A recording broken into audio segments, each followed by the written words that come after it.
Yay, informational videos. Hello there, everyone. My name is Waba, and what you're about to watch is Mental Health Monday.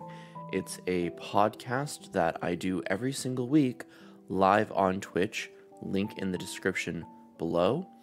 We talk with 1 to 2 guests, sometimes 3, on a topic of the month, and purely I'm just asking them about their experience with this topic. Either they have personally gone through this or they have dealt with it in some manner in a personal way. The purpose of these talks is to bring education to others and to bring awareness to these issues, and that mental health is real, mental health matters, it's okay to not be okay, and more to the point, it's okay to talk about it, and it's okay to reach out for help. There's a lot that goes into Mental Health Monday. It's very intentional, and we have a bit of a check-in usually before the talks. In addition, I myself am trained as a mental health counselor. I have a master's in mental health counseling. Now, I never, ever, ever will claim that I am anyone's therapist online. I'm a mental health advocate, and I will share resources to the day I die. But as far as help goes, I highly encourage anyone out there to seek your own help. I have resources both on my Twitch page, but also in my Discord under resources, and highly encourage anyone to seek professional help if you are struggling with something that the people on my podcast are talking about with their experiences. In addition, they're raw, uncut, and unscripted. I usually have a few questions to kind of structure it a little bit, but we might go off the rails sometimes, have some casual conversations. Other questions might be asked, delving into details. All things considered, I put a content warning out there at the beginning of my talks usually, right before we jump into them. And it's just to say, hey, show some respect, towards the guests and their stories, first of all, obviously. But more importantly, if a topic comes up that might be potentially triggering, feel free to click off the video, feel free, to click off the stream, during the stream, or mute the tab, whatever, come back when you feel comfortable. I don't wish to trigger anyone, but I want these talks to be as unrestricted as possible so that folks can tell their story in their best words. Your discretion is advised, depending on the nature of the subject. So with that out of the way, I just want to welcome you into this video. Feel free to skip ahead as well. I'll put a timestamp in the description. And with that, enjoy Mental Health Monday, and welcome into the Waba fam, your mental health talk place and queer safe space. Take care. Yeah. Hi, unexpected guest.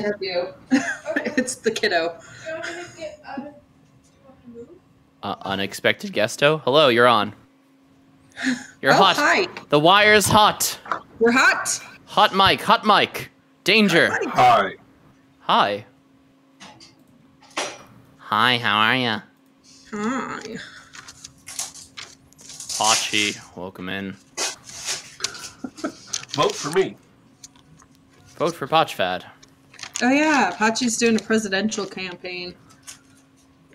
Nice. Yeah. So, welcome to Mental Health Monday, everyone. I hope that explained absolutely everything. If you have any questions, feel free to ask any questions. Feel free to @me in the chat. If you have questions for the guests, you are allowed to ask any questions that you want. I'm going to change my heckin' title now. It is interview time. Whoop. Things are happening. Who is that mysterious person? That's the child. The child? That's my daughter right there. Your daughter? Hello, daughter. She was the one that was behind me.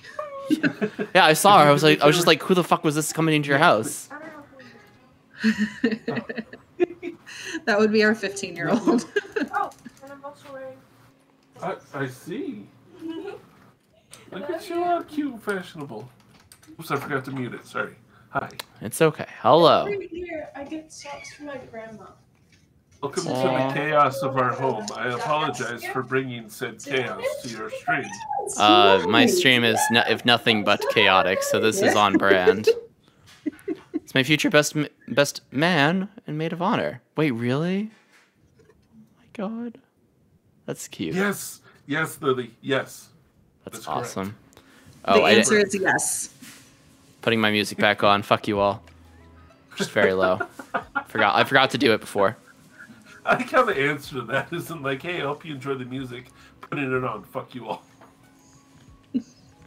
Anyway, welcome in. Hi. How's it going? Tell them who you are, what you do, because no one here knows you, obviously. Go ahead, Star. Go ahead, Star. You go first.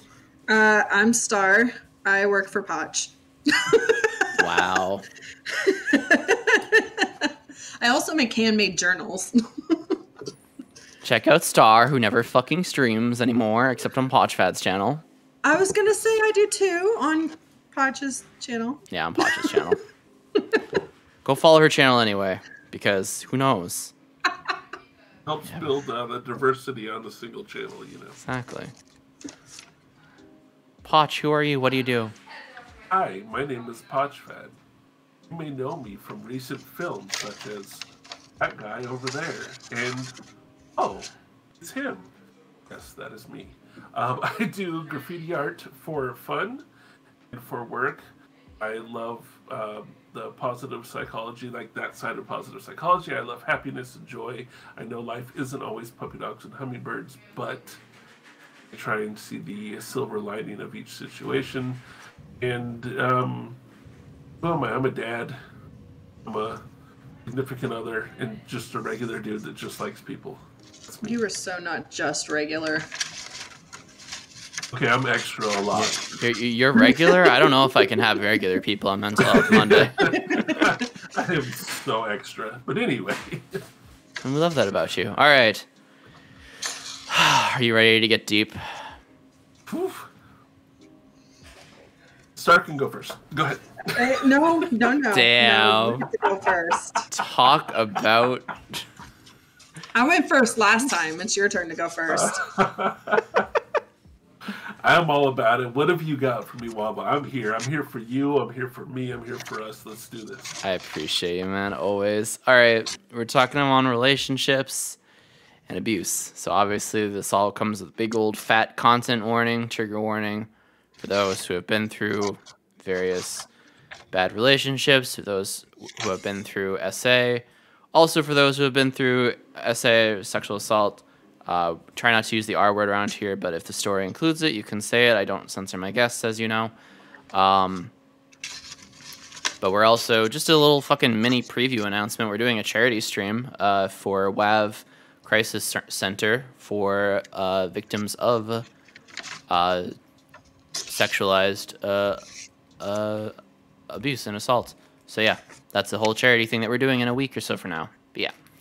But yeah, we're talking relationships and abuse. So what you got? What have your been experiences with relationships? Have you had only like great relationships and no one's ever treated you poorly or anything like that? Totally.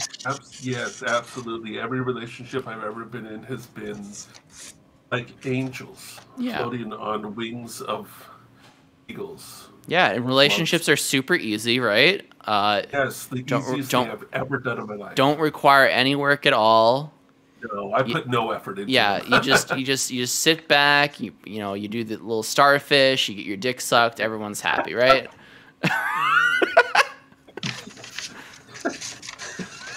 Were you watching my relationship?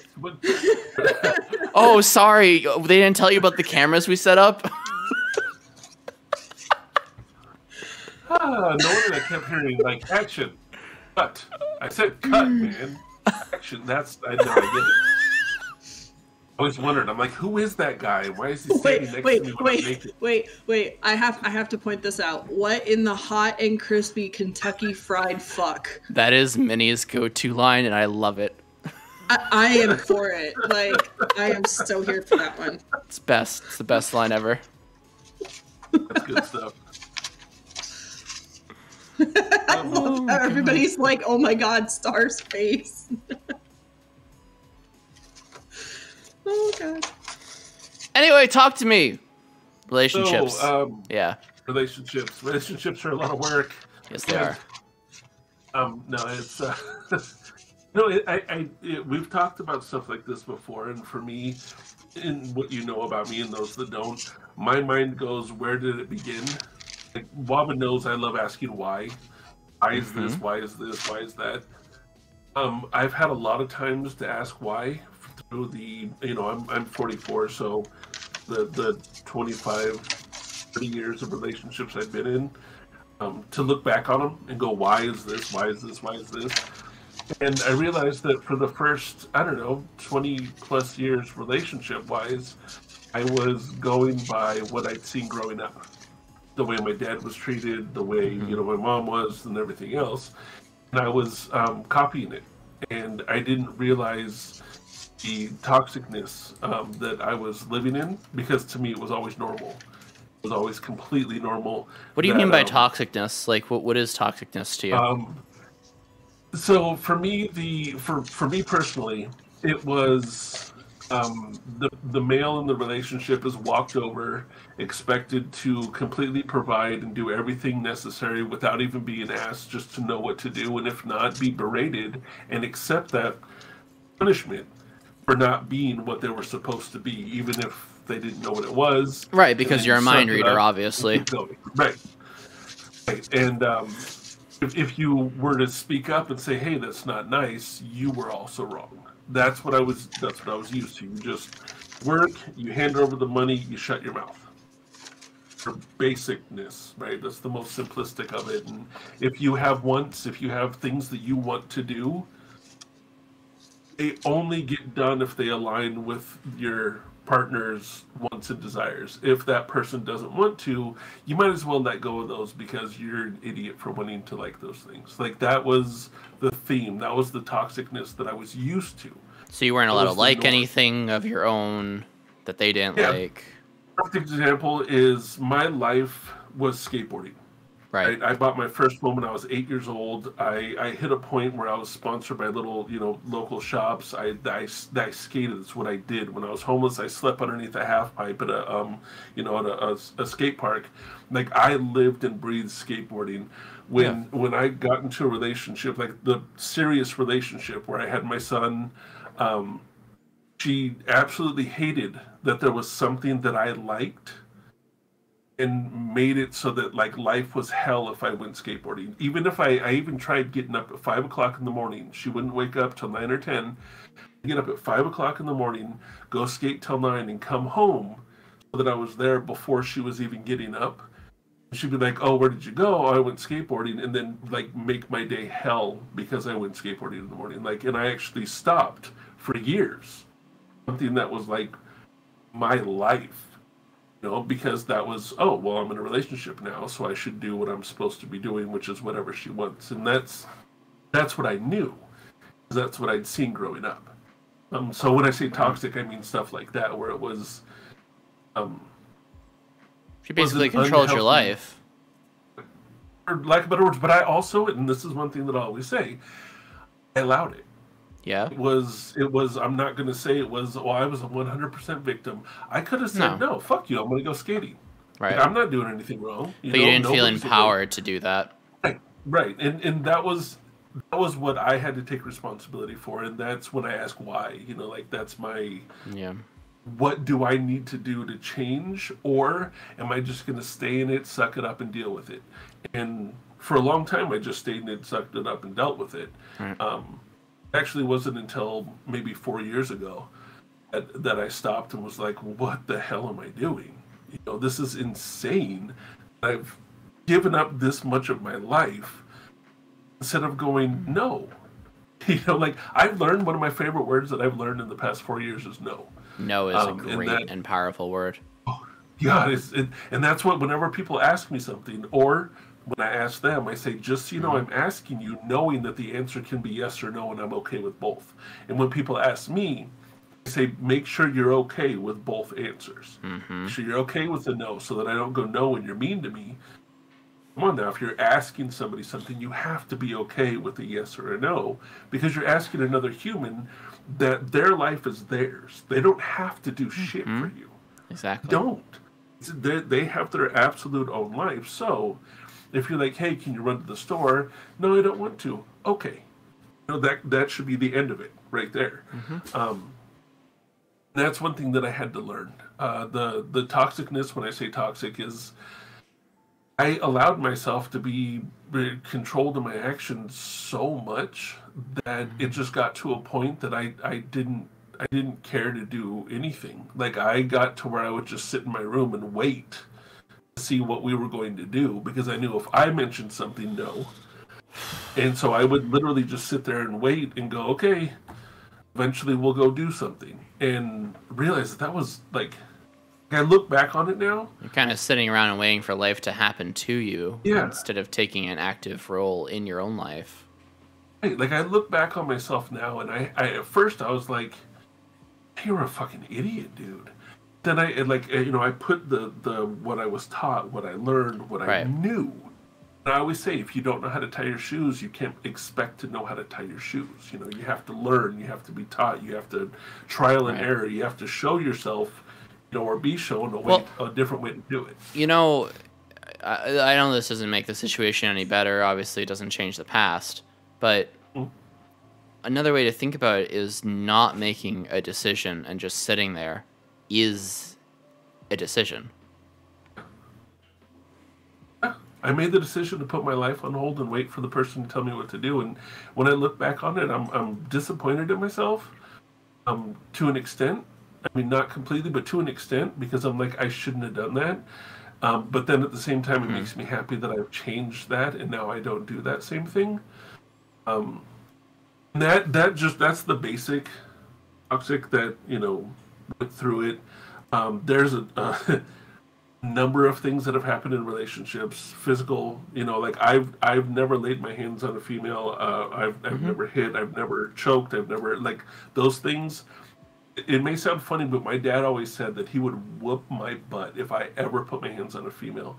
There was a time that my ex punched me in the side of the head, and all that went through my head was, if I hit her back, my dad's going to all of a sudden surprise me on vacation, show up at my house right as I hit her, and then beat my ass. That's what went through my head, is like, I can't hit her back because my dad will be here. I know he will. And so that's like kept me from, even when I've been physically struck, go, nope, it's not like, as much as you deserve to get punched right back, it's not going to be from me. Right. I'm going to remove myself. The sad part with that one time is that I called the police, right? Because I was just like, you don't get to get away with, like, closed fist punching me in the face. Like, you don't get to get away with that. The police officer showed up and laughed at me. He literally laughed at me. He's like, you got hit by a girl, and just started laughing. And I was like, really? And I'd asked him, I was just like, hey, if you got called because she punched me and then I punched her back, who'd be going to jail right now? And he just stopped, and he's like, you would. I'm like, that's why I called you, dude. Like, it was messed up. It was messed up that the person that was supposed to be there, that I called, was mocking Protect me. you, was mocking you, and emasculating you. Hey, it made me, like, I've thought about it later on in situations where I'm like, I don't even want to call the police because I know what's going to happen. You know what I mean? Like, it's messed up, but I think that's, and my brain's going to 100 miles a minute, but I think that's one of the reasons why, and people have gotten into discussions with me, why I get so upset when people bring up violence with males and females, because I know one side of it that doesn't get talked about, and that's males getting beat up, males getting physically assaulted, where we just don't say shit because we're going to be mocked for it, we're going to be laughed at, we're not going to be believed, like, all those things. And I know, I'd say that half of my guy friends have been hit and never said a damn thing. And I know that they never said a damn thing, at least to police and stuff, because we would talk about things. And so that's why that's, for me, a very, very big deal when it comes to a physical assault. I'm not a small dude, like, I know I'm not a small dude, but it doesn't mean it doesn't hurt. Right? I don't care if you're 5'2", you swing a fist, it's gonna hurt. I might not get knocked out, I might not lose a tooth, but shit hurts. You know what I mean? Like, it really does. And it doesn't matter how big and tough you are. Even if you can take a punch, it still hurts getting punched. Go ahead. No, you're fine. I'm just agreeing with you. Okay, it changes things psychologically too.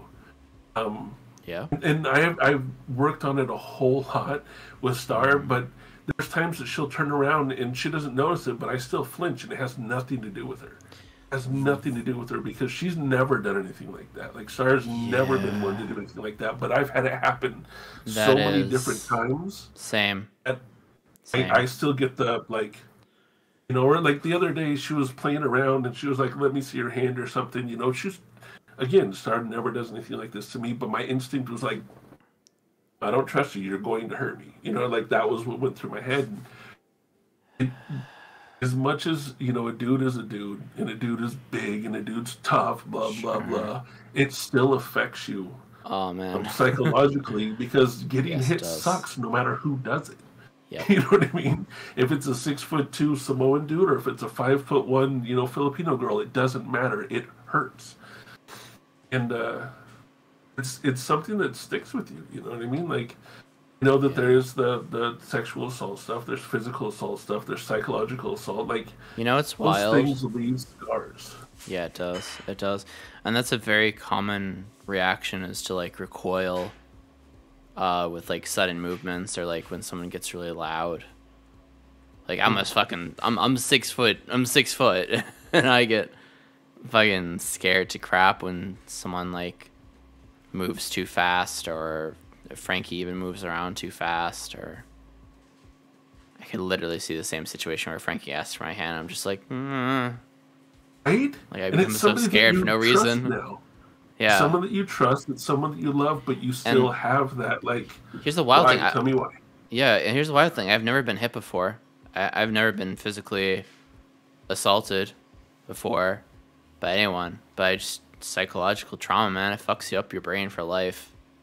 It really does. I mean, you can work through it, because I've worked. Yeah, through I've a lot worked of through the this shit. therapy wise of it. Like I'm in a much better place mentally myself. Right.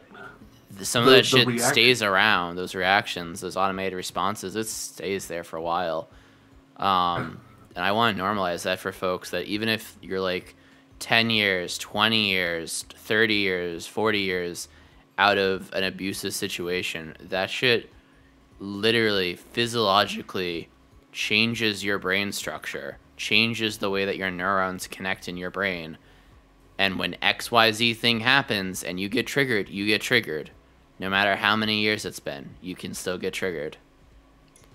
Yeah, like the other day, I got startled by our 15-year-old, Oh, jeez. which she was doing it because she's just that kind of kid, you know. She'll pop out and go boop real fast, but it scared me so much that I had to sit up against the wall for like, what was it, 15, 20 minutes just trying to catch my breath. And I was like crying because it scared the crap out of me. Aww. Because I have been in those situations where, you know, people have just burst in and done things to me. So it's definitely something that, you're right, it changes your brain in a way that's not repairable. Can I ask something which might be too personal? But how do you deal with that as someone who's supposed to be her parent? Like, how do you brain that for yourself of needing that space and needing that boundary set with your own child, but also needing to also take care of them? You know what I mean? I don't know how I do it. Poch is much better at the whole parenting thing than I am. I'm Mrs. grew up in a military family, so I'm like extra strict with everything. And then Poch is Mr. Lenient with everything because he grew up in a hippie family, so it's like pretty much polar opposites here. So between the two of us, we do pretty well at balancing each other out as far as, you know, disciplining and I think this is a great example though, because like, does your daughter know that like that triggered you in that moment, and did you like talk to her, like, you know? Yeah. Actually, she came up and she hugged me and said she was sorry, and like she understood, and you know, she thought it was be funny, but she didn't think about the repercussions afterwards. And so when it happened, then she was like, "Oh shit! Like my bad, dude." Right. Yeah. Definitely. Well, that was something that we had talked about in Hawaii. And one thing that just to give my daughter props, is that she loves startling people. Like, if she could, she'd do it daily, sometimes more than once a day, because she thinks it's funny. And the reason why it's rare that it ever happens is because I talked to her 2 years ago, 2.5 years ago, and was like, hey, please try and remember, don't do this to Star or to Amanda. Like, don't. And I think for my daughter, it's because she'll do it to me sometimes. She doesn't do it to me as much because oftentimes my response is my fists are up. Like, that's like when she jumps out and scares me, that's just from my past and everything else. That's the nature of the way that I work. If something's coming out, like, I need to make sure that I don't die. But with hold on, did this disconnect? No, you're fine. Okay. I hear you. But with Star, it's she gets startled very, very easily, and I mean, to the point that she works in her office in the living room. She has her headphones on, and I ask her to do like how I have my headphone halfway on. Yeah, I ask her to do that because when I come into the living room, if she has both of them on, I found her some beats, so they're very, they block out a lot of sound. She won't hear me, and if I tap her, she'll hear pants, scream, jump. So I can't like get that close. I literally make it a point when I walk around the corner to make noises to, like make noises to let her know I'm coming into the room. That's a norm. Because she does startle that way. I literally get startled in the same way too. Frankie just laughs every time it happens because I fucking jump. Well, I try my best, and I've startled her to where I'm just like, I am so sorry, and I know it's not my fault, because I'll literally just walk in the bedroom because the door opened. She's like, and I'm like, I'm sorry, the door and opening, like that's, I didn't like burst in or like police knock. It was just. But I always feel bad because even though I know I'm not the cause of it and I'm not the one that created that sensory trauma, but I still feel really bad. I don't think Frankie feels bad. She just laughs. He just laughs, and I just laugh too. Because it's just ridiculous. Oh. I joked around with Star and was just like, maybe I should just scare you a bunch to normalize it, but I wouldn't do that because I know it doesn't work that way. I mean, I know it doesn't work well, that way. exposure therapy. Right, but it has it could go either way, and the last thing I would want to do is make it worse. Like that. Oh God. God, what was that? Yeah, I would feel so bad with that. I'm muting myself off and on because I'm dealing with paper and it's like extra loud. So if you hear me laugh, you can hear me through his mic. I did hear you. I was just like, what the fuck is that demonic laugh in the background? Just like, that's her. Oh my God. That's terrifying. Hey, Poch, you got a haunted house there, buddy. Yes. That's not even the worst when I do. Like, if somebody sends me something funny from TikTok or whatever, I'll be like, ah. Oh, it's just because the way that it echoes through the room that it sounds so demonic. It's great. It's going through a hallway and a closed door. I do have a really good mic that picks up and it's pointed that way, so that's perfect. It's beautiful. I know that we were coming on to talk about relationships and trauma, and I mean, were you just looking for a generic overview? Did you have certain is there a direction that you wanted to take it? Because there's when I think back of the past 20 years, I'm like, I could talk about the shit that I've been through for the next 5 hours, and so instead of just doing that, I didn't know if there was a certain direction you wanted to go with it. I mean, the way I usually conduct stuff here is, take me through your story and then let's stop to educate along the way. Because, I think, for the most part, I'm pretty good with, stopping when on educational points. I have, various posters up here about, fucking vicious cycle of abuse, which is on the wrong layer. The other stuff, the cycle of abuse, hierarchy of needs, these are all on the wrong layer now because I had to add this. So there we go. I fixed it. Okay. One of the things, just because I've been thinking about it since you invited us on here, that I was thinking of like, what is for me, what is the biggest thing that's been like, a shut up and deal with it, that I've had to work through in relationships, and getting like I said, getting hit, that definitely adds a layer of psychological trauma. Having a spouse step out and be with somebody else and everything else, it that for me was a little bit less of a painful thing. It was more of a, okay, I see who you truly are sort of thing. It was more eye-opening.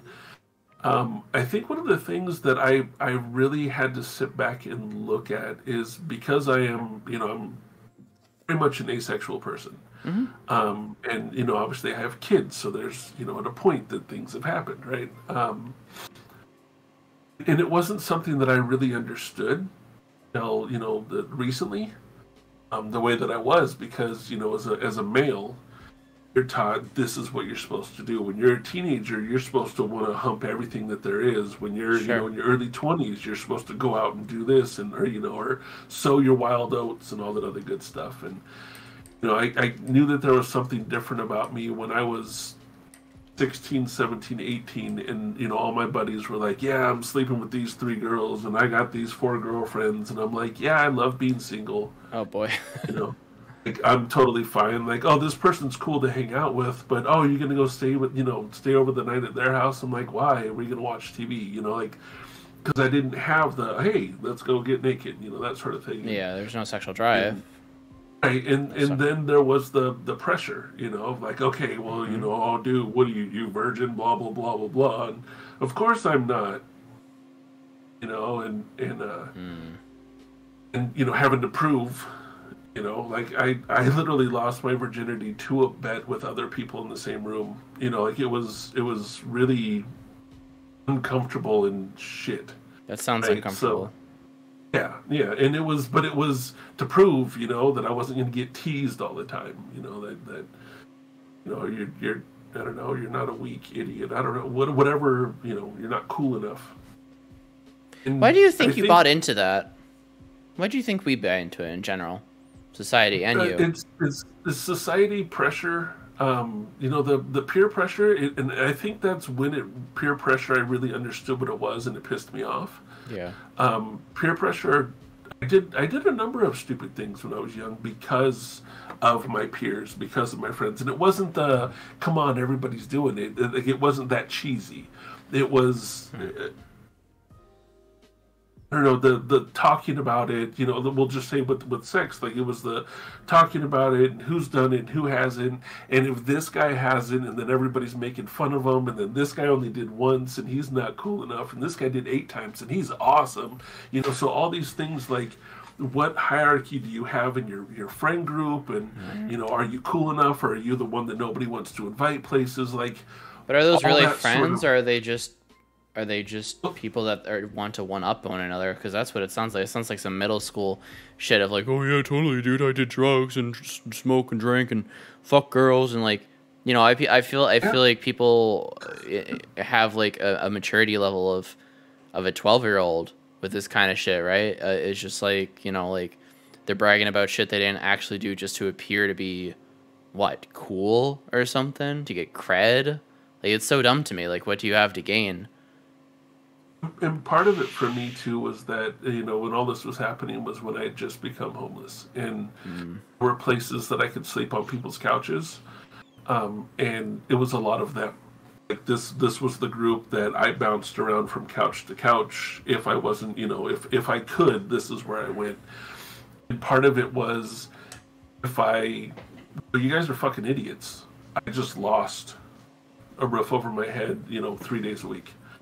And it became, I mean, honestly, once I hit 17, 18, I learned, and to me, it's hard to even talk about or even like get into, but I learned that if I wanted to, and essentially I look at it like I was prostituting myself. If I wanted to have a place to stay, I had to sleep with that person. And I hated it. Like, I would choose to sleep in 40-degree weather in Seattle with it raining outside because I didn't want to have to do that. Mm-hmm. At the same time, I knew, I need new shoes because I'm skating, and I literally had to stick an ID in the bottom of my shoe because there was a hole causing blisters on my foot. If I hooked up with this girl, she would give me new shoes. Like that sort of thing. And that was a thing throughout my life during those times, that I wouldn't actually get money, but I would get food. I would get a roof over my head. I would get, clothes, and that sort of thing because, they liked me now. It was really tough because it was something I didn't want to do. I tried just being friendly with people, and I tried being someone's friend and everything else, but it came down to, if you want something, you have to give me something.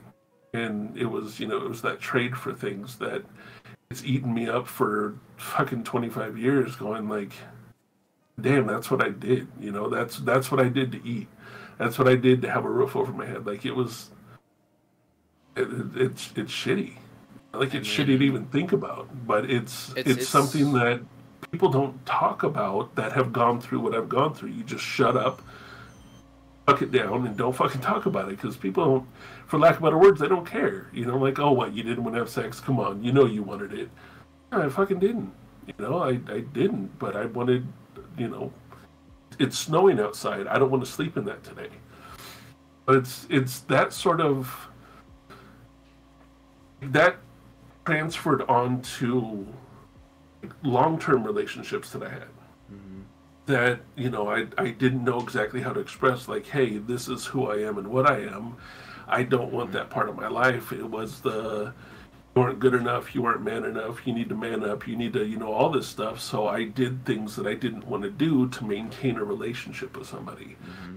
And I think the difference that I'm learning now is that there's a difference between being in a relationship with somebody that understands that, and then going, thank you for understanding it, and knowing that they see something differently, like they want to have sex, they want to do those things, and going, hey, because I care about you, I will do it. You know what I'm saying? It's not a chore, it's not a issue, but I will do it.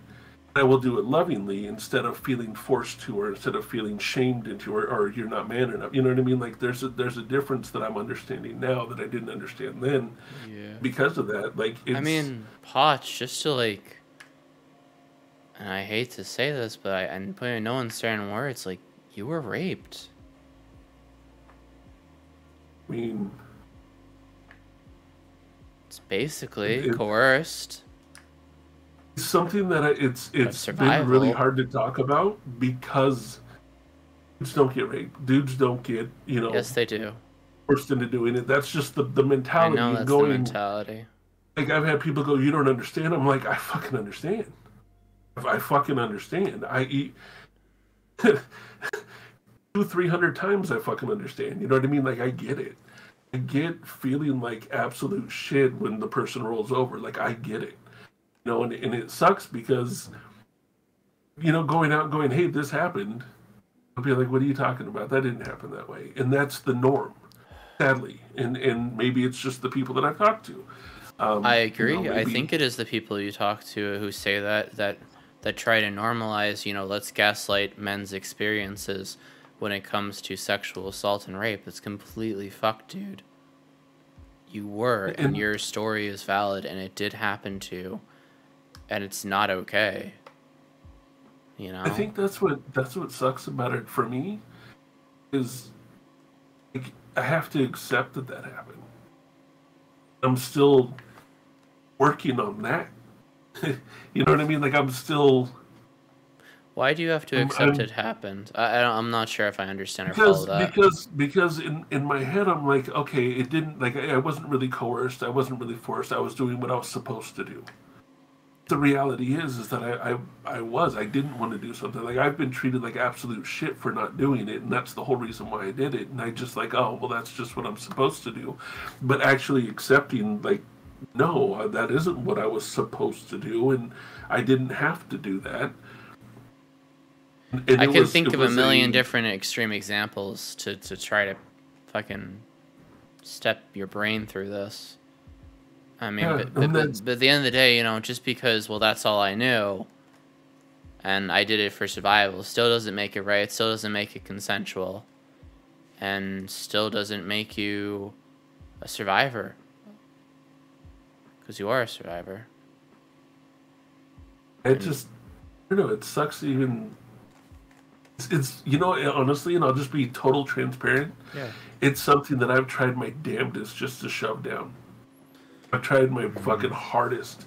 Just shove it down and don't fucking think about it and move on. And it doesn't work. Well, you know, Poch, I don't know about you, but I happen to know a few things about mental health. Shoving it... And I know that's the wrong way to do it. I have told so many people. It's not just the wrong way, it's the toxic way. It's an unhealthy Right, way to process it, gosh. to ignore it. I've told so many people that exact same thing in counseling. Look, do not shove anything down. And I'm over here going, no, don't worry, I got a full right leg full of shit that I've shoved down. You know what I mean? Like, it's complete bullshit, the way people think and the way stigma... You know, Skylar said a good way, folds into the stigma that men are too strong to be a victim. There's a bullshit way of thinking for the people that do think that way. Yeah, you are a victim. You are I prefer the term survivor, but still. No, and I'm with you too. I hate the thinking that I was a victim of anything, but like, okay, I've made it through. Now what do I do? Like, that's where my brain goes, and that's how I try and like. You're like a triple shit stack survivor because you survived being homeless and you survived people putting you in constantly in shitty situations where you had to survive, basically being coerced to have sex, aka rape. You know, you had to survive being raped in order to have shelter, in order to survive homelessness, in order to get to where you are today. And it fucking sucks. I understand that you want to shove it down, but I vehemently, and you know, you also hold this belief, and this is the cognitive dissonance for you as well. You know, you hold one belief, which is to say, you know, you tell other people, don't just shove it down, and yet here you are shoving it down. So how do you feel coming face to face with that? How do you think you can process that? And these aren't even questions to answer right fucking now. These are questions to answer in your life in the future. I love that you're asking me that, because the honest answer right now, I still don't totally know. And still don't totally know how to move past here. That whole part of my life. And I'm not just talking when I was homeless. Like, this was stuff that went on up until 4 or 5 years ago. I'm not, as much as I can go through all the training that I have and the shit that I've learned for myself personally, it's like it comes up. And I think the biggest thing for me is that I'm, one, too embarrassed to talk about it, because of the way that I've been made to feel anytime I brought it up. You're talking about it and then, right now. Then two, it's like, is it even important enough, you know, to deal with? Which I know you're discrediting yourself. You're discrediting your experiences, and I'm mad for you. I'm mad for your fucking brain right now. I'm trying. I'm telling you. I'm fucking trying on it. Because we can't guilt ourselves into greatness. All right, okay. I'm gonna fucking use that line, and Star's mad too.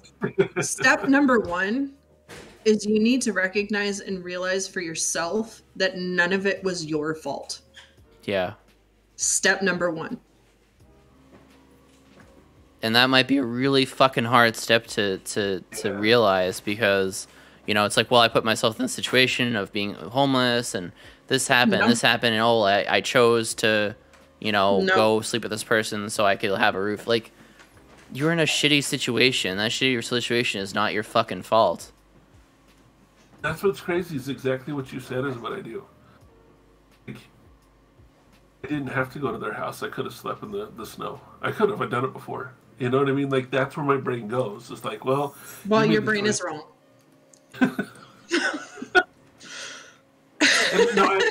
What I'm doing right now, and what I'm hoping that anybody that's watching this is my hope, is that you can see, one, if you're doing this, you're not by yourself. Right? No. People do this, but two, learn from what Waba's saying to me, what Star's saying to me is that if you're doing it, which I am, it doesn't mean that I'm right, and there's things that we need to work on. You know, there's places that we can go. There's people we can talk to be able to not stuff stuff down and hold on to it. And I'm using it as a learning thing, not just for everybody, for myself. Like I'm talking to myself right now, is that opening up and talking about this has been all the things that I've opened up and talked about that have either happened to me or that I've done or that have been a part of my life. This is the number one hardest thing that I've ever opened my mouth and talked about. Of all the stupid shit that I've done or that's been done to me, this is the number one hardest thing because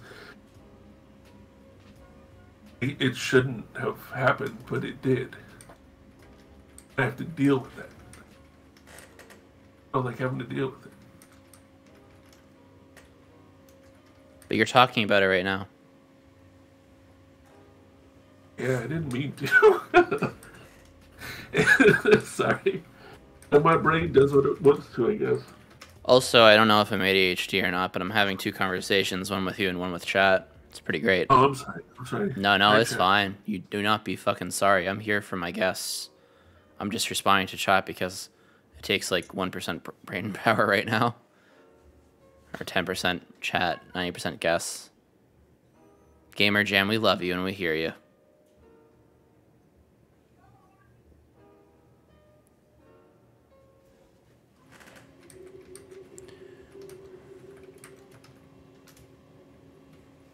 I'd be direct with her, smart man, especially if she's like relying on you for help. Like, don't make sure you're not putting yourself in a position where she's relying on you entirely for someone to talk to, or she's using you as a therapist. Like, I hate to like say it that way, smart man, but just make sure you're. Hello, am I here? Yes, you're here. Well, you're Okay, here on my sorry. end anyway. Poch was very still for a moment, so I was scared I disconnected. Sorry. I was looking down at chat, but also trying to maintain my brain right now. You're fine. No, I'd be direct with her because you gotta be careful with situations like that. I understand you might care about someone, but make sure you're not playing therapist for them all the time, and know that they can stand on their own 2 feet as well, and they have the resources and they've gone along just fine. Yeah, that's fine. She's not able to manage on her own, but just encourage her that seeking help. And this is what we do in the Waba fam in general: is encourage that seeking help is normalized and searching for resources is normalized. And asking for professional help, especially, it should be normalized. So, Poch, I'm going to normalize this for you, Oh, yeah. I get that, smart man, and I get that. Like, I don't know where you're at. I don't know you from anywhere, but I'm just speaking in a general sense of, like, you have to be careful with making yourself constantly available for someone. Because I say that my DMs are open, but in reality, I know that if someone messages me like 20 times in a day, I'm going to get really burnt out with them really fast. Which is why I've made really good boundaries here on Twitch and just say, hey, listen, we will gladly provide you resources. We will gladly, give you some love in the chat and stuff like that. But make sure that you're taking care of yourself first. And, you're not burning yourself out with playing counselor for someone. You can't pour from an empty cup, exactly. Yeah, and I have fucking been there as well, Photo Elite, and that's why I'm saying this. As someone who stands up here on the platform as a mental health advocate, I'm going to advocate for always taking care of yourself first and providing resources to those folks. Poch, for you, have you considered finding a safe group to talk about this with? Talk about your experiences with, maybe a men's survivors of sexual assault type-ish. I don't know if it exists in your area, but I certainly fucking hope it does. I've never even thought about that because I've always done it on my own. Like I'm a person that I hate burdening other people, and it's here. I know that it's huge to go out and ask. Like I had a therapist, but we never approached the subject, but. Can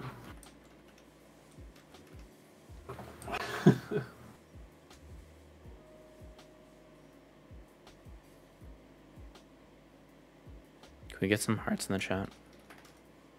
You're safe. Loved. And I'm Because you're a good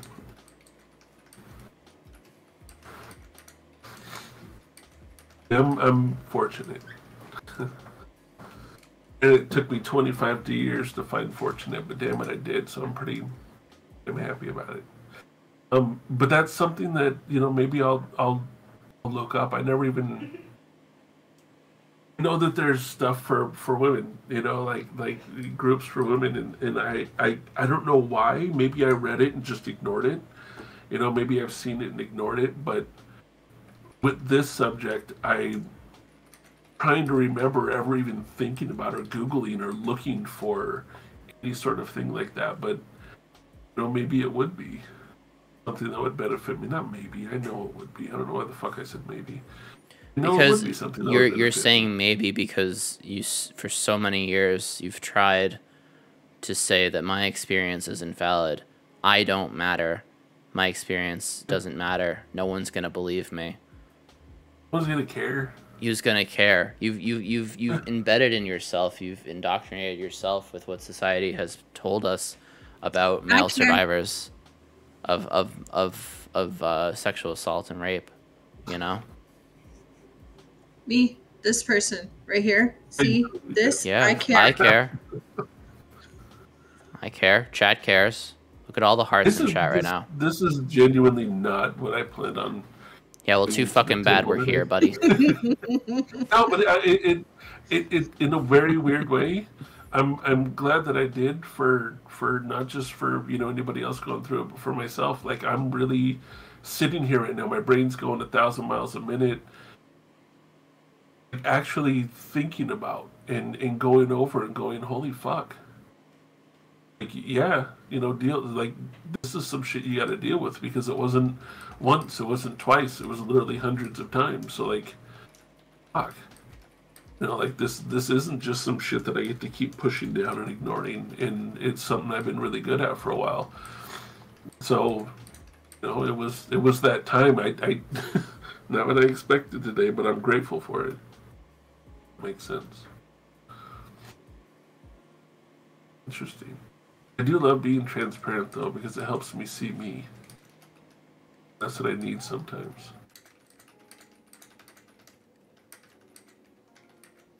Yeah. Like, with how much I shoved down because I got good at it. At just opening my mouth and talking, I have to listen to myself. If I say it out loud, then I finally, like, admit, you know, like, it finally is real. It's finally, like, I don't just think about it and shut it up. You know, I don't just write it in a journal. I don't just, you know, like, but actually saying it's a huge difference. Hey, but if you did want to write it in a journal, I know a great place that you could get some journals from. Thank God. We would just start and turn it into a commercial. Yeah, where's that? At my lovely coffee store, because I make handmade journals. Oh, Lord. Would you buy me a Mercedes Benz? Oh. It's Cyber, I'm not gonna lie, I got scared about the name because I read it wrong at first, so I'm glad that you know them. I'm sorry. I started going into hate raid mode here. Oh no. Red is my buddy. Peg is your buddy. Peg is great people. Yeah. Okay. Sorry. Oh, I read it as great. I read it, so I'm dyslexic. I read it as pigs something earlier, like pigs being killed, and I'm like, what the fuck? Is that username? No.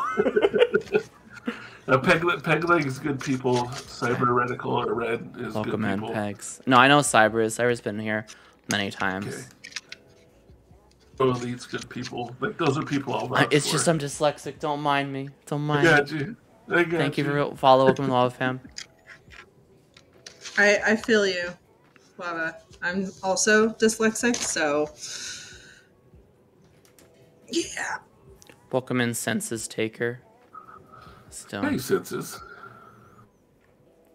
It's what's interesting to me when I step outside of myself and look look at Star, look at myself, and other people that I've met, is you never fucking know what someone's been through by looking at them. You never know. And so that's, to me, why I try my best to treat each person gently and with respect, because I have no idea if they've had a perfect life or a trauma-filled life or anywhere in between. And going by looks or initial conversation, you never know what somebody's actually dealing with, be it from relationships or anything else. And I'm gonna echo what Asta said real quick, which is I think Poch should be really proud. I don't dare to open that wound. The fact that you came on here and I asked you really tough questions about sexual assault and rape, and that you were willing to answer that, and you're willing to talk about it and think it over and mull it over, and your brain's going a million miles per hour now. Like, thank you. Idea. I'm proud of you. Thanks. Take pride in being open. It takes a lot to be open, because listen, I was just talking in chat about how I encourage people to talk openly about their mental health. At the same time, I'm never going to force anyone to talk about something they're not ready to talk about or they don't want to talk about. I call it an open talk space. Mental health open talk space. Doesn't necessarily mean it's safe, because triggering topics might come up, but I'm always willing to talk and listen and show love. Also, my love, please feel free to tap out if you need a break. If you want to tap out, I'll start grilling Star. And then you can start grilling me. And I can go into my tragic backstory TM. I'm thinking, like, I'm seriously, like, I'm just sitting here thinking, and the way shit like that molds your life. The way, we're going back to intersectionality. You know, like, what molded you and what made you who you are, and what made one the chart that is interesting as it is. One thing that I learned and I realized that I did is that I actually got borderline hypersexual with people when I talked to them, because I knew that would get them to like me. It wasn't that I wanted to sleep with them. It wasn't that I wanted to, jump in bed with them. It's just that I knew and had been trained, hey, if you want someone to like you, do this. And that, like, I'm like mulling through my head right now, and I'm like, holy fuck, like, the amount of times that I may have done that completely unnecessarily, and just, it was the go-to. It was the go-to of, like, okay, I may need something, boom. I may need something, boom. Like, let's flirt with them, let's, do this, let's do that, because then you'll get whatever it is that you need. Like, the fact that was for so long my go-to, because I knew that it worked, is like, I'm thinking about it now, and I'm like, god damn, like, that, instead of, like, hey, you're a nice person and I want to help you. You know what I mean? Like, I knew that didn't really work.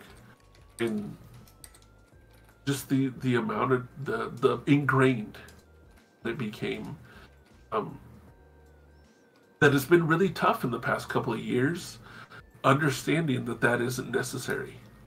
That I don't need to do that I can, interact with people and do whatever business I have to, or friendship I have to, without having to do that. The Star has been I almost had a godsend, but I mean, which one? But anyway, one of them sent her to me, and has been the most understanding person I've ever fucking met or been in a relationship with. Where she's just like, I get it, and we'll start, like, I can start being who I am with somebody without being judged and treated like shit for it. Like, she's never treated me like shit for it, ever, that I can think of. Now I'm thinking about it, that's kind of crazy. The only person that I've ever been with that didn't treat me like shit for it. Kind of freaking awesome right now. Now I'm forced to think about these things. So I'm thinking about, like, and now that you forced me, like, I'm in my head, But that we appreciate Star in this chat. Oh, dude, you have. Dude, But that's exactly how it should be in an actual loving relationship, in a true fucking close friendship or relationship. Is they just accept you for everything that you got going on. The good, the bad, the indifferent. They just accept you, baggage or no baggage. They take you as is. And the crazy thing is, like, 2 days ago, I know Star. We've been together, what, 3 years now, just about. And just, like, 2 days ago, in my head, I'm sitting there like, I don't do this. She's gonna get tired of me. She's gonna leave me. Like, that thought went through my head 2 days ago, knowing damn well that it wasn't gonna happen. But it's so ingrained in there. I'll just be watching TV, and that's what will pop into my head. You know, it's kind of nuts. Like, I know that I can sit down with her and talk. I know that I can go, hey, blah, blah, blah, here we go, and she can do the same with me. But it's still so ingrained from just, I don't know, I don't even know where exactly from, just society and, you know, friends and... Were you high? No. Are you sure? That's what I'm saying. That's what I'm saying. Like, I know you, and we've talked about this so much that it's, and I know that you're like, no, this is who you are. I love you for it. You know, not love you for it, but love you, you know, who you are. That's what I'm saying. That's how ingrained, like, that shit is that it's funny, Star. You'll ask me, like, you sure you love me even though, you know, this and that? Yeah, I'm sitting here over here just like, oh, I hope, you know, this doesn't affect and change, because it always has in the past. With you, with everybody else. I can't think of a relationship that I was in that it didn't have an effect to where, oh, you don't want to, I don't want to be with you anymore. That was like a huge defining, they don't want to be around me anymore situation. And so it's still, it's super tough. Because I have to, you know, I know it. I know that Stars, you know, cares about me and who I am. It's so fucking ingrained that I have to remind myself. You know, it isn't a norm for me to have somebody accept me for who I am. That's not the norm. I still have to go, holy fuck. It is. This anomaly It should be the me. norm. It should be the norm, right? I agree. It's also... I absolutely agree. It's also really hard to fucking believe that it even could be the norm after going through so many series. This is CPTSD in a nutshell. You've gone through so many other shitty experiences with other people that it's just like, why should I even fucking, like, expect good? I should just expect people to treat me like shit. And that's why, and this also translates to why we let people step on us, why we let people overstep boundaries with us, why we feel bad for saying no. Like, Poch, I was going to call you out way long ago when you were like, my favorite word's no. I'm like, is it Poch? Because I swear to God, every time I ask you to come on Mental Health Monday, you're like, oh man, yes. And I'm just like, dude, you can say no too, you know? And like, you had to say no one time because of like a super extreme circumstance. And I'm just like, dude, you don't have to apologize for this. Like, life happens. Like, bruh. See, the reason why I say yes is because I fucking love being on Mental Health Monday, okay? Like, dude, I look forward to that, like, invite. I'm like, is he gonna? Yes. You know, like, it's not a chore for me to be here. It's an excitement. That's the difference. Now, when I say my favorite thing that I've learned to say is no, it doesn't mean that I say it as much as I should. It's just exciting that I've learned how to do it when I do, if that makes sense. Like, if there's 4 times that I should have said no and I do it 2 times, I'm excited that I've been able to learn to do it those 2 times instead of not at all. And they know it isn't 100%, you know. As Stars, you know, I want this, okay. Even though I should have maybe said no, I still don't say no all the time, but I also do say no sometimes, which you can ask Star, that she'll ask, and I'll be like, no. Does Poch say no enough, Star? Poch is actually pretty good at saying no to me. Okay. He has a harder time. And with our 15-year-old, he has the hardest time. Because I feel safe with you. I know that if I say no, you're not going to berate me and treat me like shit. And that's why when I say no, it's not because I'm being a dick. It's because of, you know, X, Y, Z. But I think, you know, when I sit back and think about it, is that if you're like, hey, can we go get tires on the car? And it's $400 and we have $402. And I go, no, because I don't want to spend all the money we have. I know that I didn't do it because I was being a dick, and I say no. I know that you're not going to make me feel like an asshole for saying no. Like, because I usually try and give you an explanation. I don't just say no and be like, fuck you. But it's because that's the biggest difference is delivery. Delivery is what makes it so much easier for somebody to be like, oh, okay. Like, if somebody's going to say, fuck no, then yeah, I'm going to have a problem with it. I will have a problem with you saying, fuck no, as opposed to saying, hey, no, we don't have the money for this. And I'd be like, oh, okay, cool. Yeah. I do. And I know with my daughter that I have a hard time saying no because, and when you say no, people get upset at you. And there's few people that I don't want upset at me, and that's one of them. So it's something that I know I have to work on. Mm-hmm. And I try to, and I'm not going to say that I'm anywhere near perfect on it, but because my one of my like big tenets of just this community and like who I am as a person and who I like as people is taking personal responsibility, and that also includes a personal responsibility to your own well-being, which means the ability to set good boundaries, which means saying no. And this also shows, it doesn't matter how old or young you are. Still gotta work on this shit. Yeah. I advise how old people, are you? The younger. I'm 44. You're 44. You're still going through the shit. Guess what? When you're 60, you're gonna be going through this shit. I've talked to someone who was in their 60s going through this shit. 70s, 80s. Your sexuality is a bitch. Asexuality is a bitch? No, intersexuality is a bitch, yeah. The way shit makes you who you are. Yeah. Say hi to the topic that we talked about for literally 2 months, but I include it in every talk anyway because it's so important.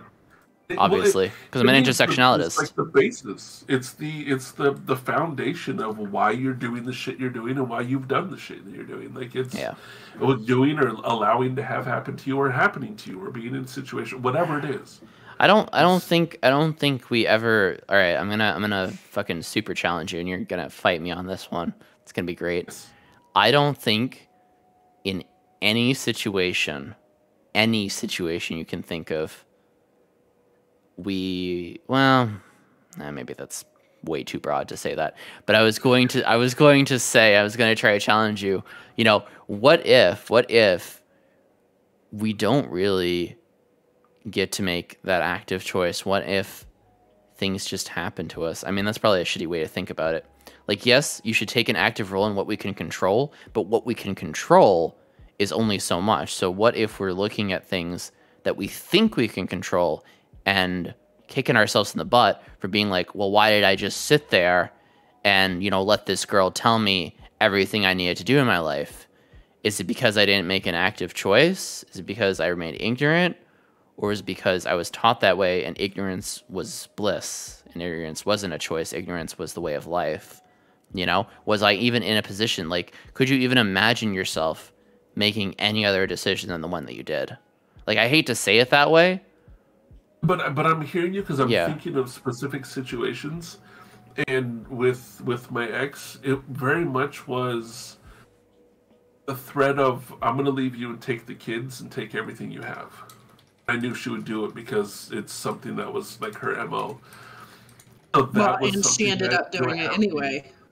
Well, except taking the kids, which it's because the kid made the choice that she wanted to be with dad because dad treated her better. But yeah, taking everything, taking car, house, money, like empty bank accounts, take off, fuck you, live homeless, I don't give a shit. Like that was the MO. So when I was in that situation, even as little as, did I want to go do something? Was it going to piss her off enough that she was like, you know what, fuck you, I'm out, da-da-da-da-da, because little things had triggered to that point. So was there a choice? Yes, I could have said, no, fuck you, everything ended and been on my own. It could have happened. Or I could have made the choice to go, okay, whatever. And in my head, I felt that I was making the right choice to keep my family together because that was something important to me. Even though I was sitting in a very toxic stew. But in my head, that was something that I also been drilled in from very young is family's the most important, stick together, don't fuck it up. You know, when I made a phone call to a parental figure when I was getting divorced the first time, the first thing said was, I knew it. That still sits on me. That was 20 years ago. You know, that the first thing that came out when I said, yeah, it isn't working out, we're going to get a divorce, I knew it. I can't let that happen again. You know, the person that I look up to, I have to make them proud. So I literally sat in a relationship for 14 years getting abused, going, I'm going to make it work because I don't want to disappoint or I don't want to this. Like, it's things that that are ingrained, that are in here, that aren't right, that I shouldn't, you know, be relying on or like having that be the reasoning for, that I lived by for so many years. You know, you can't ruin a relationship, and even if I didn't do it, it's still my fault. Well, but Poch, have you ever taken a moment of your time? Can I have a moment of your time for our Lord and Savior? A moment of Don't run from Jesus. Anyway, no, of Wabaology. Have you done your daily mindfulness exercise as the great and powerful Wabaologist Waba prophesizes to you? No, anyway, no. Have you ever actually taken a moment of your time to like just be like fucking proud of yourself for how far you have come, though? You know, you've kind of gone a little bit. You've gone past some of the toxic shit with like, you know, thinking, well, I have to keep the family together. Like, no, fuck that. I have my own life to worry about. You know, they can squalor and suffer in you know, ignorance. Thank you. It's hard for me to do that because I was taught pride's horrible. Pride is bad. If you're prideful, there's something wrong with you. So it's been hard for me. Twitch is a perfect example, right? I worked my ass off to get to where I am on Twitch. It's hard for me to talk to anybody about where I've gotten on Twitch because I feel like I'm being bragging and prideful. So I don't really talk about people. You can brag talk to people all you fucking want because I'm low key, high key jealous because I'm just like, damn, look at you go, but I want to know. Dude, he hardly even talks about it with me, and I'm his freaking manager, and I manage all of his accounts. And he still hardly even has that conversation with me. Mm-hmm. So going by, am I proud? You know, one of the few things that I've ever said that I was proud of was how good at skateboarding I was. That's one thing that I will stand on. I was fucking good. I was really good. I was super proud of that. And I mean, shit, my feet are on my skateboard right now. It sits under my desk when I stream, and if it's not there when I'm streaming, I won't turn my stream on until I've put my board underneath my desk. That's the one thing that I've ever sat back and said, no, I was fucking good. I was really good. There you go. Besides that, it's always been really tough to when I do say something like, you know, I used to have a 3-story condo on the lake and 2 cars, and I made good money. I had a Range Rover and a town car. You know, I made $100,000+ a year. Every time I say that, I've realized that I go, but I was unhappy. I was this, and I negate the whole thing. That's just, you know, like saying that the only reason I'm going to tell you that something good happened to me is so that I can tell you it doesn't matter. And that's something that I realized that I got to work on. You know what I mean? Like, I don't know how to brag about myself or, fuck bragging, even say my accomplishments. It's something that's so ingrained in me. And I'm not saying it's right, and I wish that it wasn't there. And I you know, so I'll work I need to work on moving past that, is being able to say, hey, I achieved this, and I'm pretty happy about it. And it's... You know what I think you should be happy about right now? Although I guess I'm sticking accomplishments in your head right now. But I think you should be happy about talking openly about being raped on Mental Health Monday with Waba. I think you should be proud of opening up about this and thinking about this and opening your mind to the possibility of, oh shit, there might be a support group out there for me. Like, I can get help. Like, people will understand me and believe me. You know what just went through my head when you said that? I'll see it when I believe it. I'm not saying it's right. That's just the first thing that went through my head. It's like, Yeah, because your brain's a fucking asshole. Nobody's gonna believe me. I can go into a support group and they're gonna laugh and be like, "Shut up and get out. We just play poker here." You know what I mean? Like, that's where my brain went. I'm not saying it's right. I'm not saying that was logical by any means whatsoever. I'm just saying that's where my brain went. And I think that is the reason why I haven't reached out for a support group. That's why I haven't talked to people about it. That's why I haven't, like, I don't know why the fuck I even opened my mouth about it today. It's really odd. Maybe I'm just getting more comfortable in your mental health Mondays. See, that's why I love doing it. What if you prove your brain wrong, though? Like, what's the worst gonna happen if you try to search this out and you find something like that actually genuinely connects? Because if you search specifically a group for males survivors, you're gonna find support there. Yeah. Ribbon actually also timed in about this. As a survivor, whenever I've shared my story, I have like 5 other people in the room share their experiences, empathize with me. Yeah.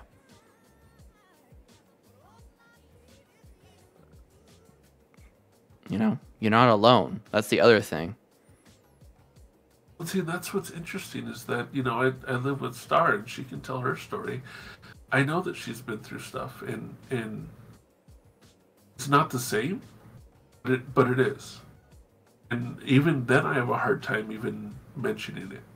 I have a hard time talking to her about that specific of it.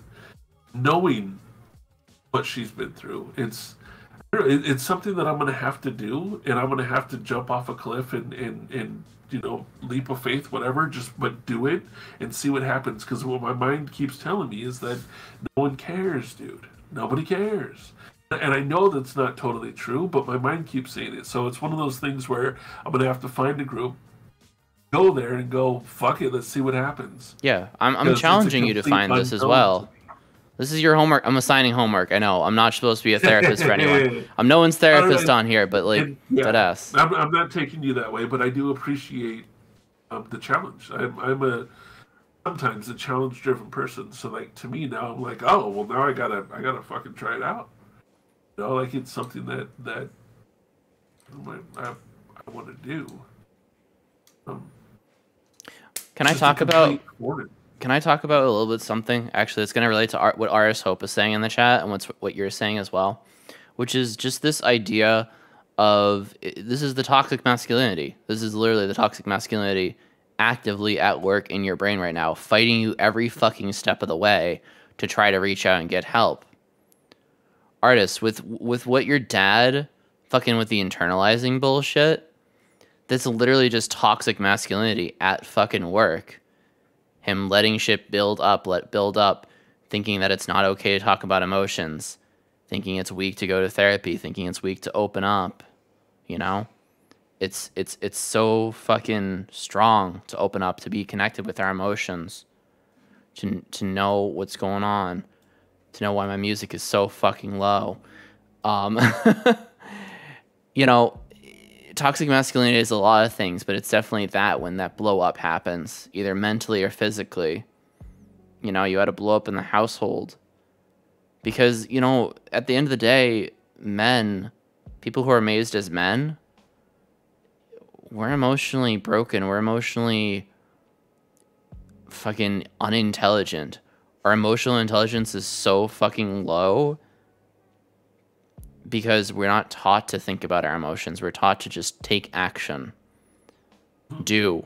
Show me. Your fucking brain was literally like, prove it otherwise. Show me. Yeah, we'll see when I believe it. I'll believe it when I see it. You have to see results. You can't feel the results.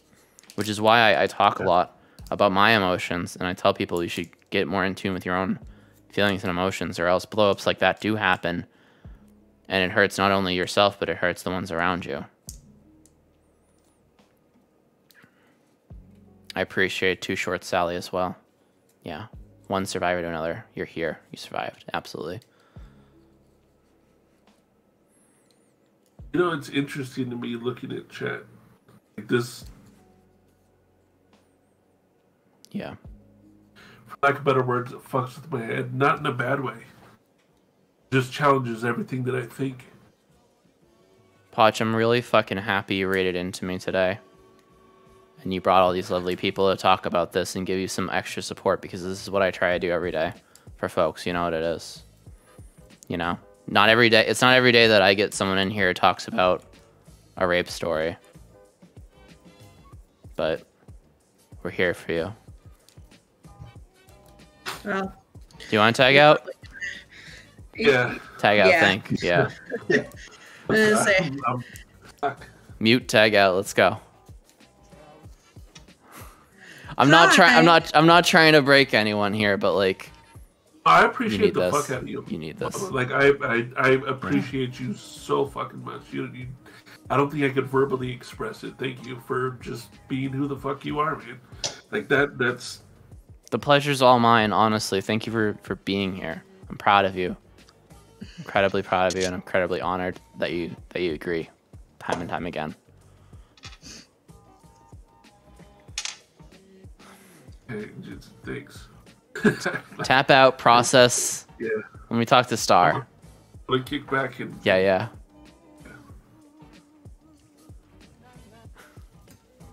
Yeah, let's take a moment. hi there.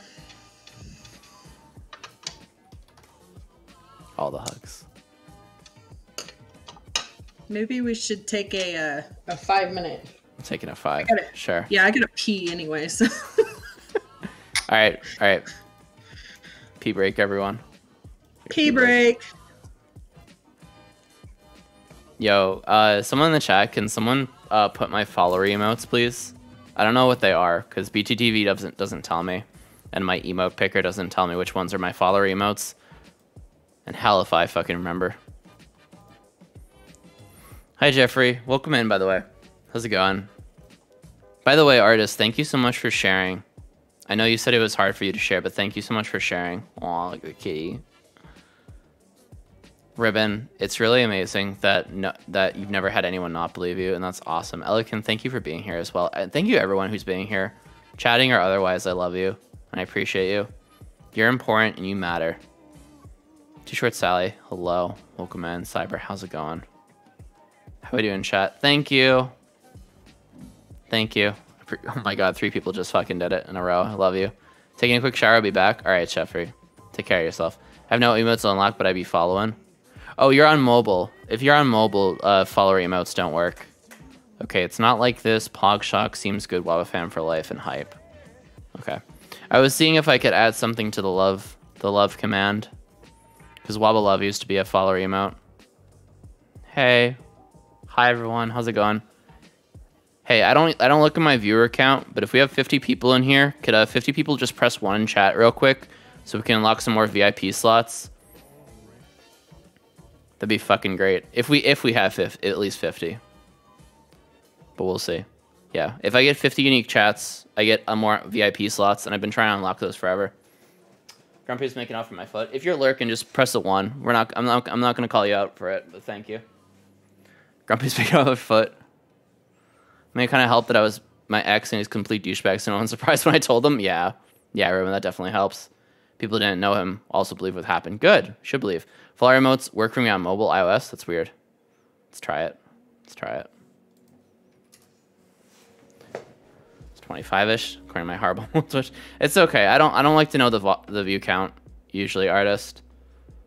It's just my personal thing. I don't like to know the view count. I prefer to. Well, I'm the same person, but it's kind of performative, right? I prefer to perform the same, say so to speak, no matter it's 1, 100, or 1,000. They work for me on mobile iOS. That's weird. Maybe it's non-iOS phones don't work. Anyway, I need to fucking gift a sub to Stream Elements or something. I have Amazon Fire 10 and Motorola Stylus G. Oh, there it is. Non-iOS. I mean, the Twitch app is fucking trash anyway. So, what you gonna do? What are you eating tonight, chat? What do you got? What do you got cooking? We're getting food right now. I'm getting a Philly cheesesteak and some mac and cheese bites. Frankie wanted to order pizza, but I can't really do pizza for too long because cheese. Also, chat, if you got questions for me, you can literally ask me anything. AMA. No clue, but I want pizza. I'm sorry, made you hungry for pizza. My iOS can use Twitch emotes even outside of Twitch with Android. Can, so there's some differences. There's differences. Nice. What kind of popcorn, Scarlett? Do you have butter popcorn, salted popcorn, caramel popcorn, chocolate popcorn? I love popcorn. It's so good. I want to get more popcorn. We don't have any popcorn in the house right now. I got Spam. I was going to do a dumb little stream where I eat Spam. See how that goes. Extra butter. Extra butter is great. Parmesan chicken, potatoes, veggies. What veggies, short Sally? You're supposed to make musubi with Spam. I'm supposed to make what? Oh, the Hawaiian dish? Musubi. Masubi. I have no clue what I'm going to eat. I'm not hungry right now, but David wants food. And we're both low/no and select negative spoons right now. Get McDonald's. Get McDick's. Or Burger Kong. Meat Monarch. Gotta go to the movies just for popcorn. Really? That fucking sucks. Get the popcorn at the store, honestly. That's pretty good. It's not bad. I crave it so often now that my brother doesn't live with me in the same house. Wait, what? Wait, what do you crave so much, artist? Sorry, what'd I miss? You want pizza. Oh, shit. Because you eat the whole pizza? Just order two. Also, follow your emails to work on iOS, but not Android for me. You have both phones, JV? Love popcorn? Yeah, popcorn's great. I ate bamboo for dinner? Oh my god. Autocorrect. Changed Bambi to bamboo. The fuck is Bambi? You ate deer? Wait, you ate deer, Scarlett? Really? That's wild. Where do you live? Venison is delicious. Oh, no. Venison is good. I've had it before. I'm just surprised. It's kind of rare. Is Bambi tasty, though? I've never had it. I'm sucker for pizza or anything with cheese. Yeah. Pineapple on pizza, chat? How do you feel about pineapple on pizza? How do you feel about that? Would that make you belongs on an extra cheese thin crust pizza? That's my favorite pizza of all time. Would you unfollow me if I said I like pineapple on pizza, chat?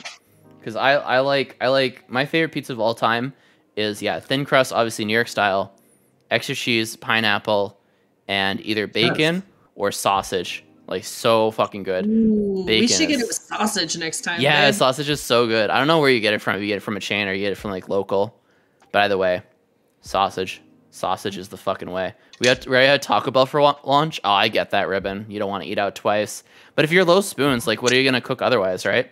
Sally makes the best dinners. Who's Sally? Sally's a chain or something? I don't know. What's Sally, Star? Broccoli and carrots? Nice. I like broccoli. You better season. You better fucking season your vegetables, all right? No non-seasoners in my chat. Season your fucking vegetables. Veggies are delicious. The more cheese, the better. I can't have too much cheese because it kills me. Like, I like cheese, but like my stomach hates me afterwards. Homemade katsu curry. Minnie, can I come over your house? That sounds amazing. I love katsu and I love curry. I make a pretty good curry, I think. I like to call McDonald's McDummies. That's great. I call it McDicks. I love deer meat. Nice, watch. My brother loves pizza so much that he's eating like an 18-inch pizza by himself. Yeah, I could do that too. Literally, just make pizza. I like it. Allows me my heathen mode. Pineapple on pizza's great. Thank you, bro. You are me though. I'm you. What's good? Yeah, let's get to know one another, artists. Hope you seem really cool. I love it. I don't give enough fucks about what people put in their mouth holes. Oh, all right, Ribbon. If we're gonna really be like that, I see. To each their own, I always say. Yeah, absolutely. To each your own, as long as you're not hurting anyone. Y'all giving me the munchies? I'm sorry, Elikin. I'm really hungry right now, so I'm giving everyone the munchies. Starving. Go get a snack, Star. Go get a snack. I can't. Like pineapple's yummy. Why not? Because we need money to have snacks. Oh, that's weird. I just steal from Walmart in a video game. Pasta or granola bars. Ooh, nice. What if I locked non-seasoned veggies though? Banned. Yeah, banned. I won't unfollow for pineapple on pizza if you.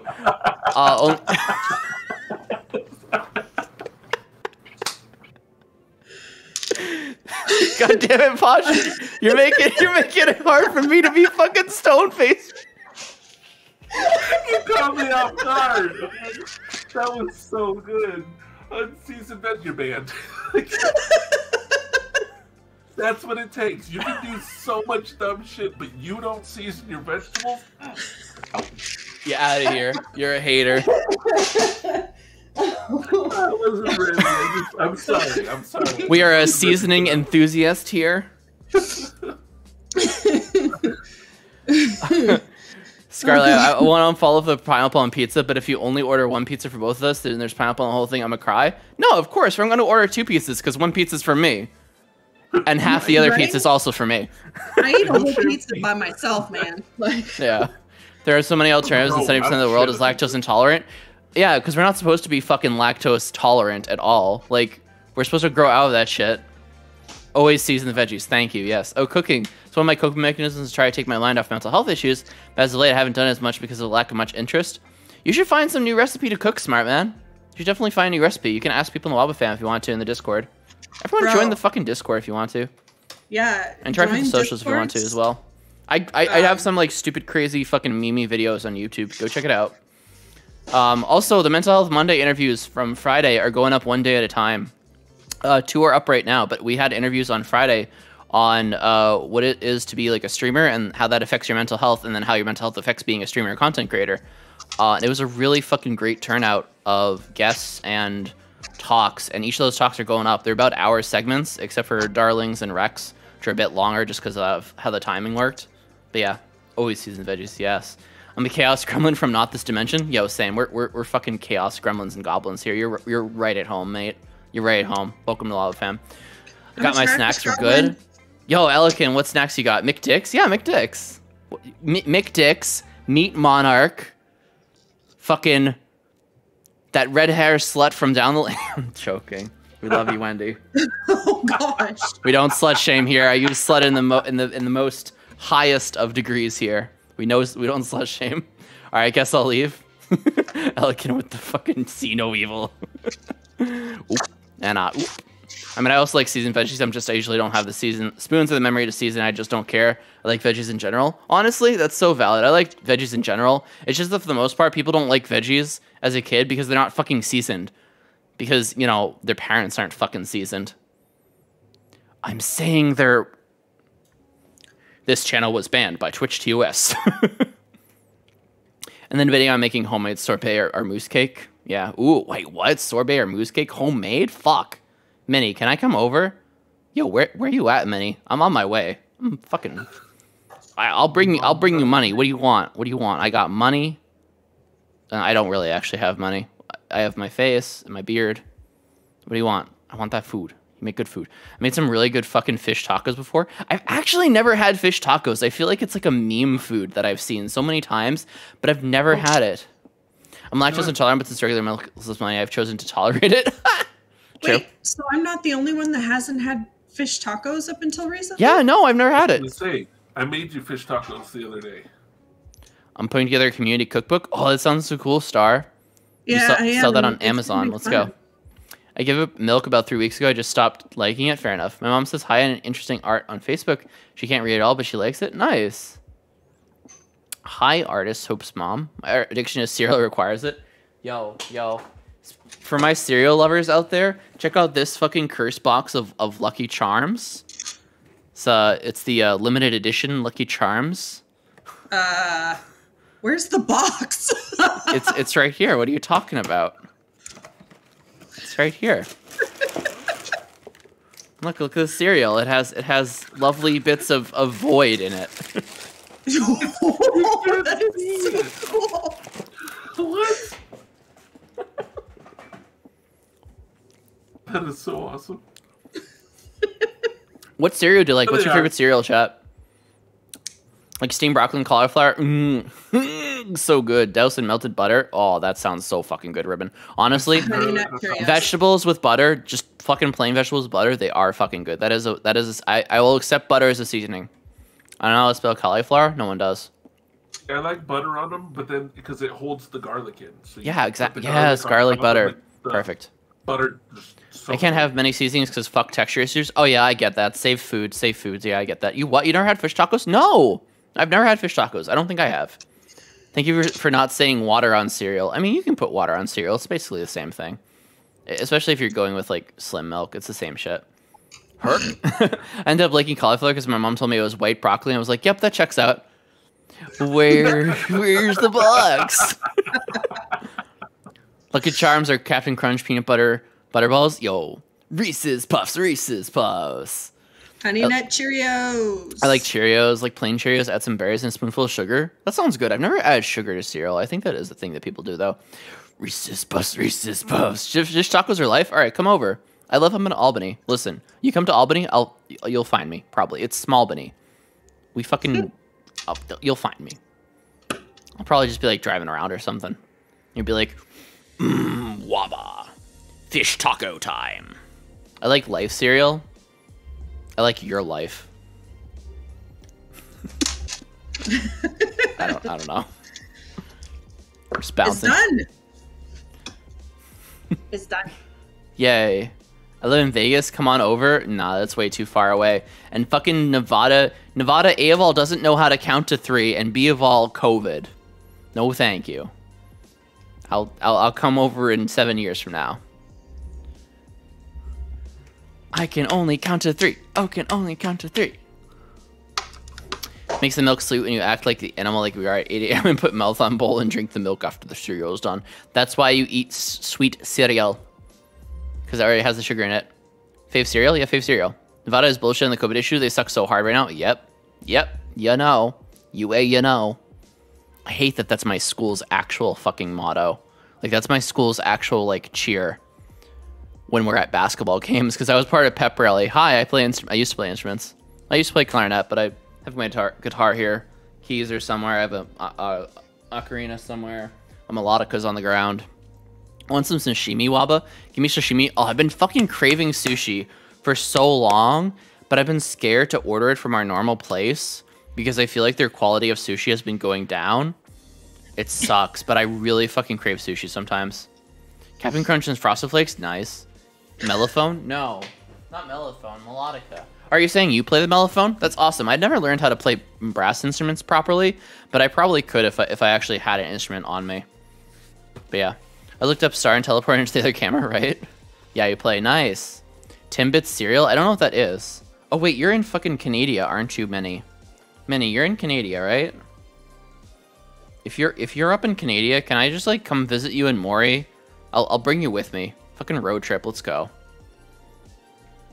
Sinadia? What is that? I don't know what that is. So cereal's yummy, but I don't know when it comes to cereal. Like, I'm super boring. Like, I'm sugarholic, but my favorite cereals like plain Cheerios, Raisin Bran, plain Rice Krispies, Kix, nice. Honestly, I like Kix. Kix are nice. They're not too sugary, but they're good.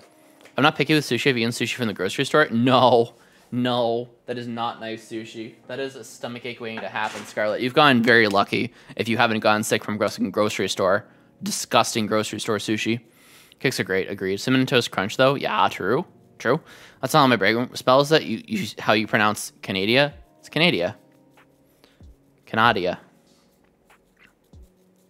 Love sushi. My friends are showing me sushi. What's your favorite sushi? My favorite sushi is eel sushi. It's sushi from 7-Eleven in Hawaii. It's fresh. Yeah, well, okay, I trust Hawaii with, like, fucking...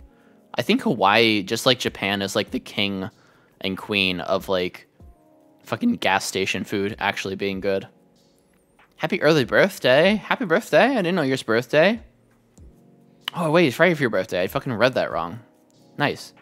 I could eat avocado and cucumber rolls all day. Yes, honestly. So good.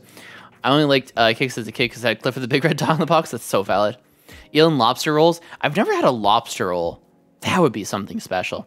With a delish brown sauce. The brown sauce, do you mean eel sauce or do you mean soy sauce? And spicy mayo. Yeah, spicy mayo forever. Then I was adult, I was like, damn, I actually like these, right?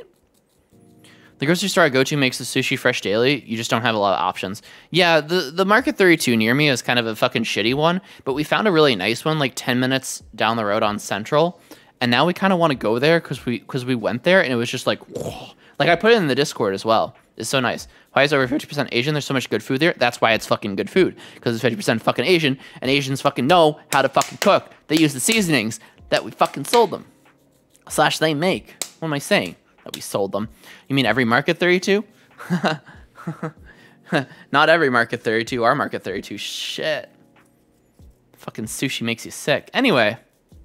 Same way about Kix and Clifford. Hi, Star. Did you get a snack? What you eating? Chocolate. As an ex-Market 32, I hate them all. That's fair enough. Chocolate. I always hated it. Pachi took me to get chocolate last night. Ooh. Oh, but ma'am, this chocolate isn't something that you eat. You Rub it on your body. I love you.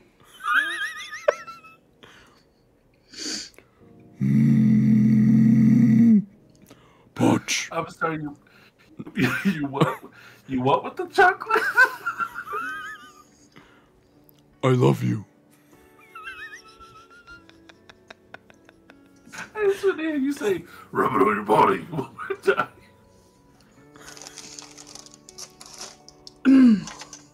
So, Hey, SpongeBob, why are we selling these chocolate bars again? Ha! Don't be silly, Patrick. It's because we have to pay back our debts to that loan shark, or else he's gonna kill our shit.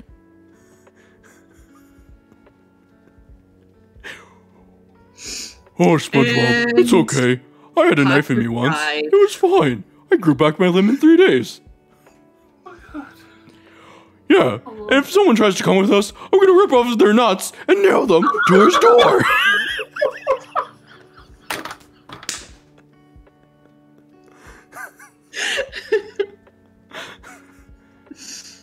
I'm pretty sure that's Clancy Brown, which is Mr. Krabs.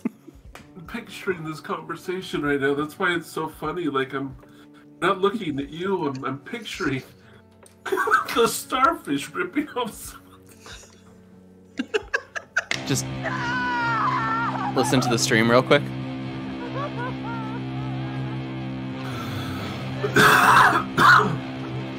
Oh my dear Lord.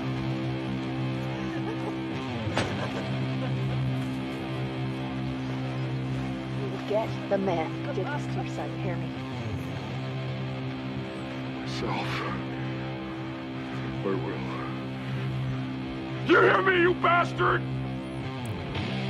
I'll cut off your nutsack and nail it to my door! Like one of those lion door knockers rich folks got!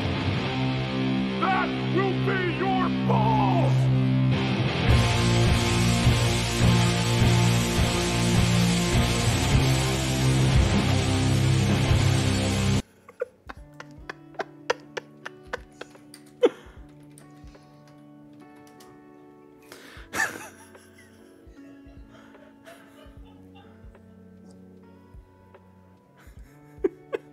I love that he muted himself to laugh that hard, but I can still hear him. I from can the hear other it too. room. Your foul words. You're gonna give the Krusty Krab a fresh coat of paint from top to bottom. Wow! Oh, my fucking foot! What fucking genius? What a fucking Okay, fucking whoa. Hi. You good, bro? I'm in a glass cage of emotion right now, right? It's yeah, it's up on YouTube. that yeah, it's Jennifer's body is the context. It's from a movie.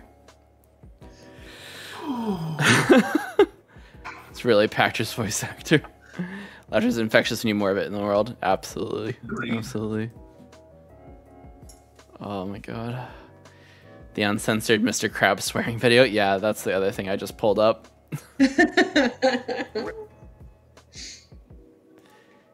Especially not from a plastic asshole like you. Just be a good little robot. SpongeBob, me boy. I've ingested 17 kilos of ketamine. I'm going to die.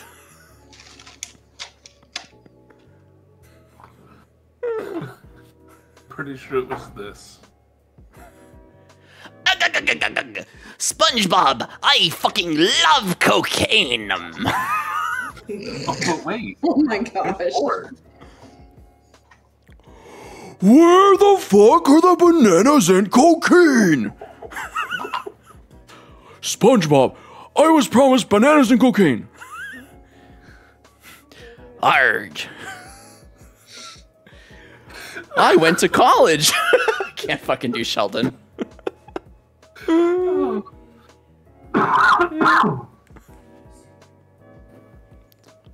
a video game. In a video game.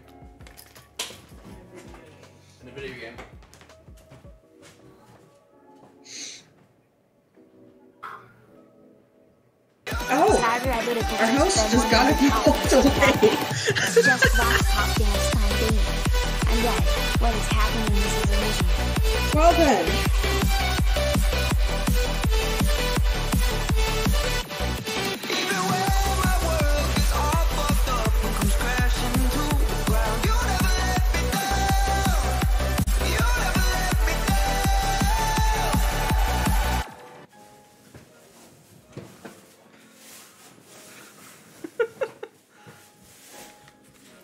Oh, hi. Oh, I fucking missed that. Cyber Identity just spent 100 copies to Waba. It's just rock pop dance time daily.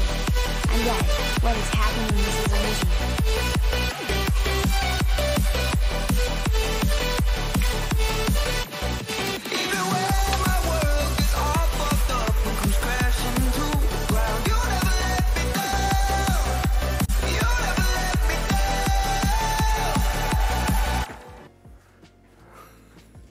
Thank you for the 100 poffins, Cyber. Appreciate you. I'm fucking dead. What is happening? This is amazing. This is Mental Health Monday. Welcome Mental Health Monday, bitches. Strap in and strap on. How to exit from the left screen and return on the right? Don't worry about it.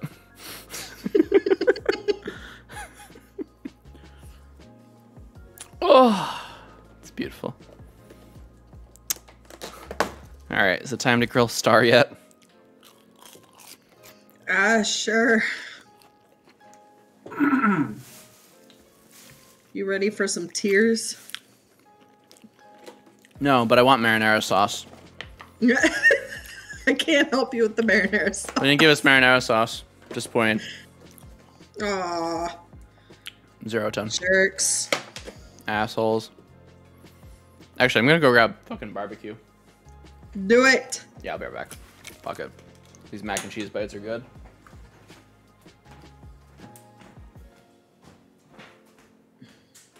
You got your tissue box.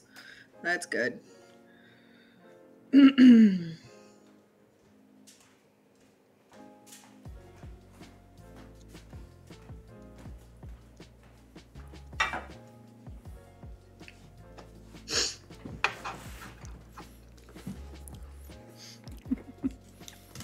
Love y'all. Oh. Oh my god. Witchcraft, yeah. Alright, Star. I'm gonna eat a sandwich and you're gonna tell me some depressing shit. Let's go.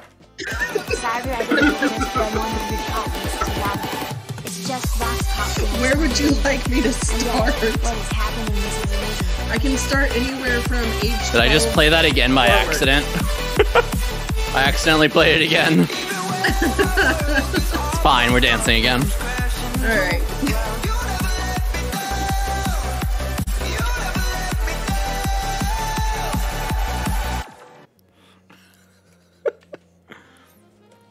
Alright. It fucking bops, yeah. I forgot, I was gonna add some other shit as well. I have to add it later though. I was gonna add anything over 100. It was a certain song. A certain different song. But yeah. Go off, Star. Well, I mean, I can start anywhere from age 12 forward. What happened before then? I don't remember.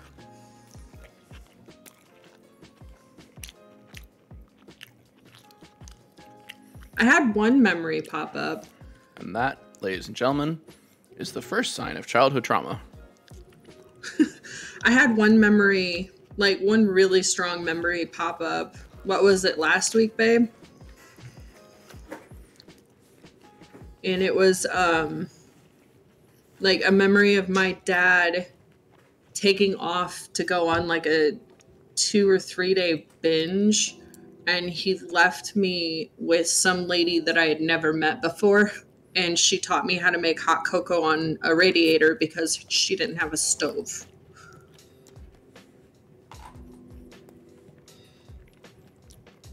It's wild.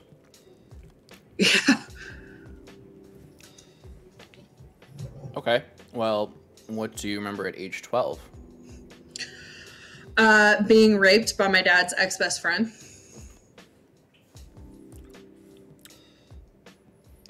Well, fuck. Yeah, that's about where my memories start.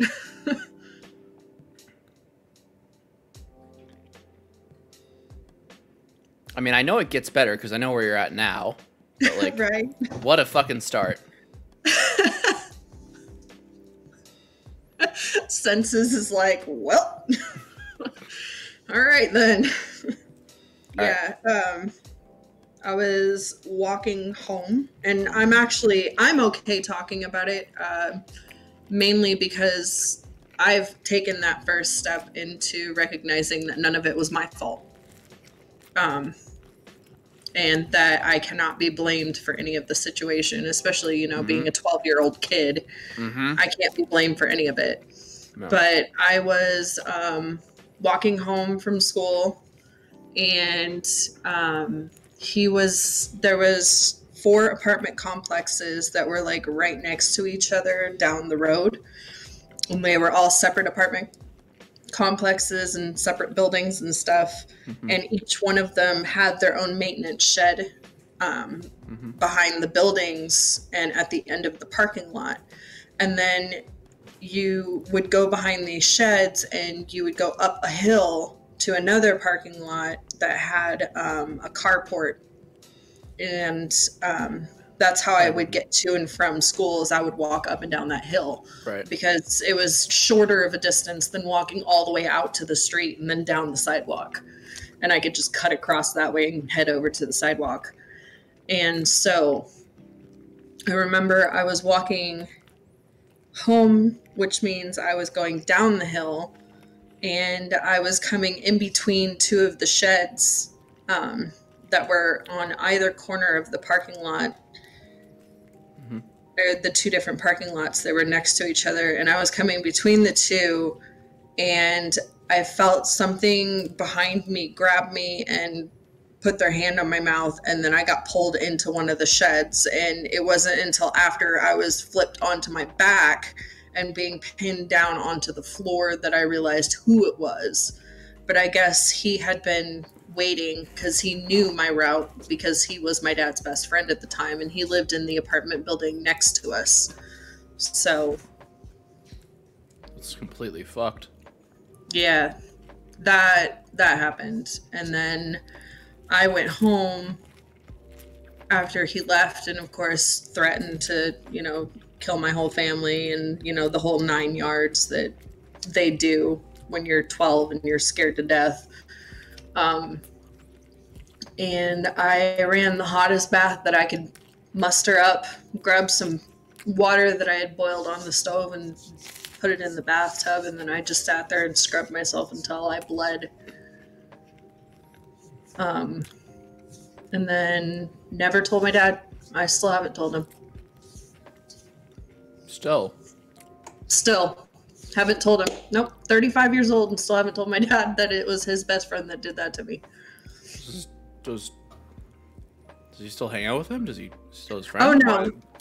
Why didn't you tell him? That's the important part. Yeah. Because my dad would have killed him. Literally killed him.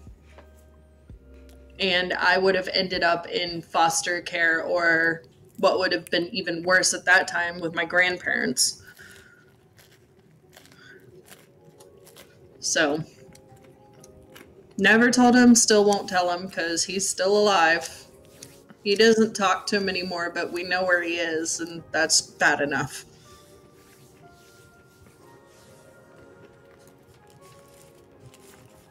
So you're probably never going to tell him? Nope. I mean, he would deserve it, though.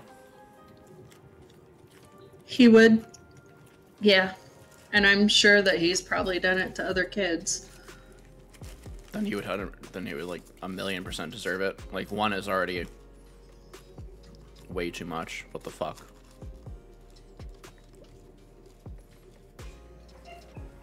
So that's the first memory I have.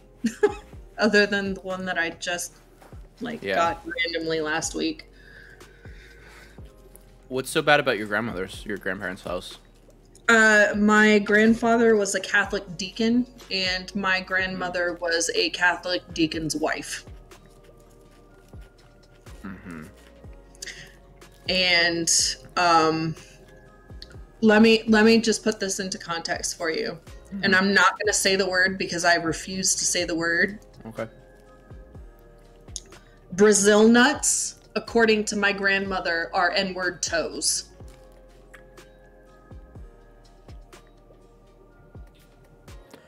What? So, yeah. My grandmother's Dutch. She's first generation born in American. Like, my grandfather's German, first generation born here. So, I don't care what you are. That's racist as fuck. It is. Weirdly racist, too, like, of all the things to be racist about. But that's also the same grandmother that used to call me a heathen and a savage. For what? For being part Native American. That's not something you control? What the fuck? Alright, she's just stupid. Yeah, no, she's a horrible, horrible person. I understand. Yeah. So it was either I didn't tell my father and stayed far away from that house. Right. Or I told my dad and I ended up there. And then who knows what kind of a person I'd be. Where was your mom in your life? My mother, when I was 3.5, got divorced from my father and told the court system that my dad could have me because she wanted nothing to do with me. Wow. That's where my mom was. But she took my brother and sister. What the fuck? And named them Christopher and Christina. The fuck? Yeah. Have you ever talked to her? Yeah, no, actually she came in, what was it, November to visit. She's actually been doing a lot to try and make up for a lot of the stupid shit that she did. So. Was that the first time you contacted her? Or? No, I've been talking to her for years now. I don't know, you can't just fucking make up for that. Abandoning your kid. Like, why did she even abandon you? I don't know. She still denies to this day that she abandoned me, but everybody on my dad's entire side of the family said the same thing. But, I don't know. My mom has something going on up there. Poch could probably tell you because he's seen interactions with my mother. There's something that's just not quite right up in her head. So I'm professional and unprofessional opinion, I think she has severe arrested development in a lot of areas of her life.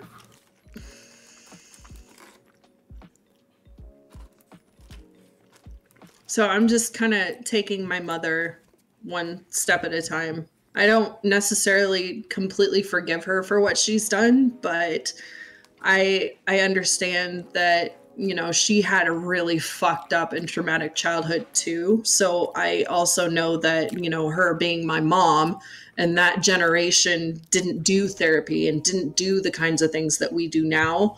I have a little bit more leniency for her than I would somebody who's my age that can go and get the help now. Yeah. I would never want to forgive her, honestly. I'm surprised you talked to her.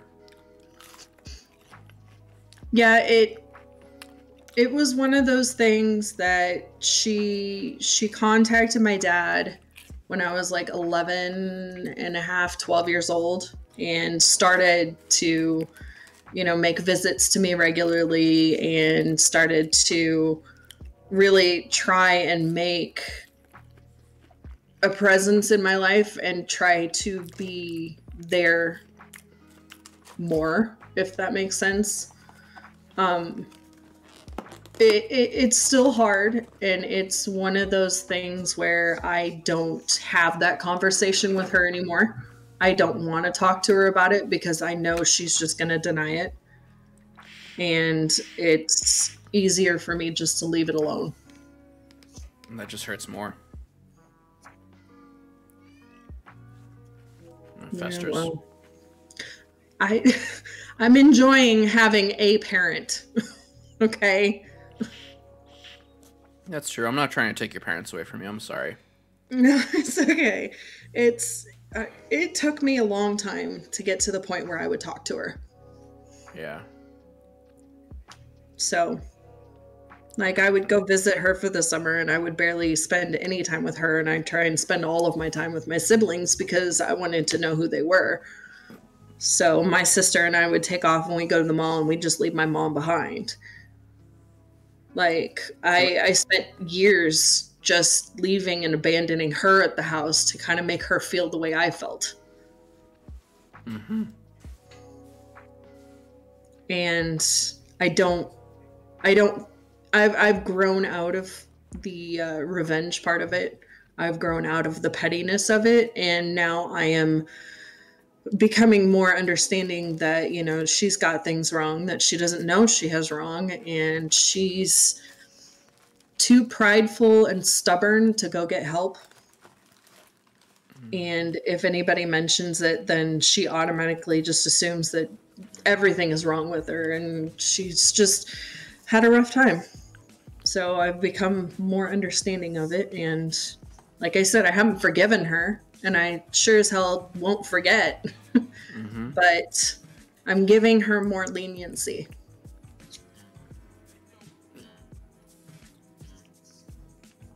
What are you doing, Podge?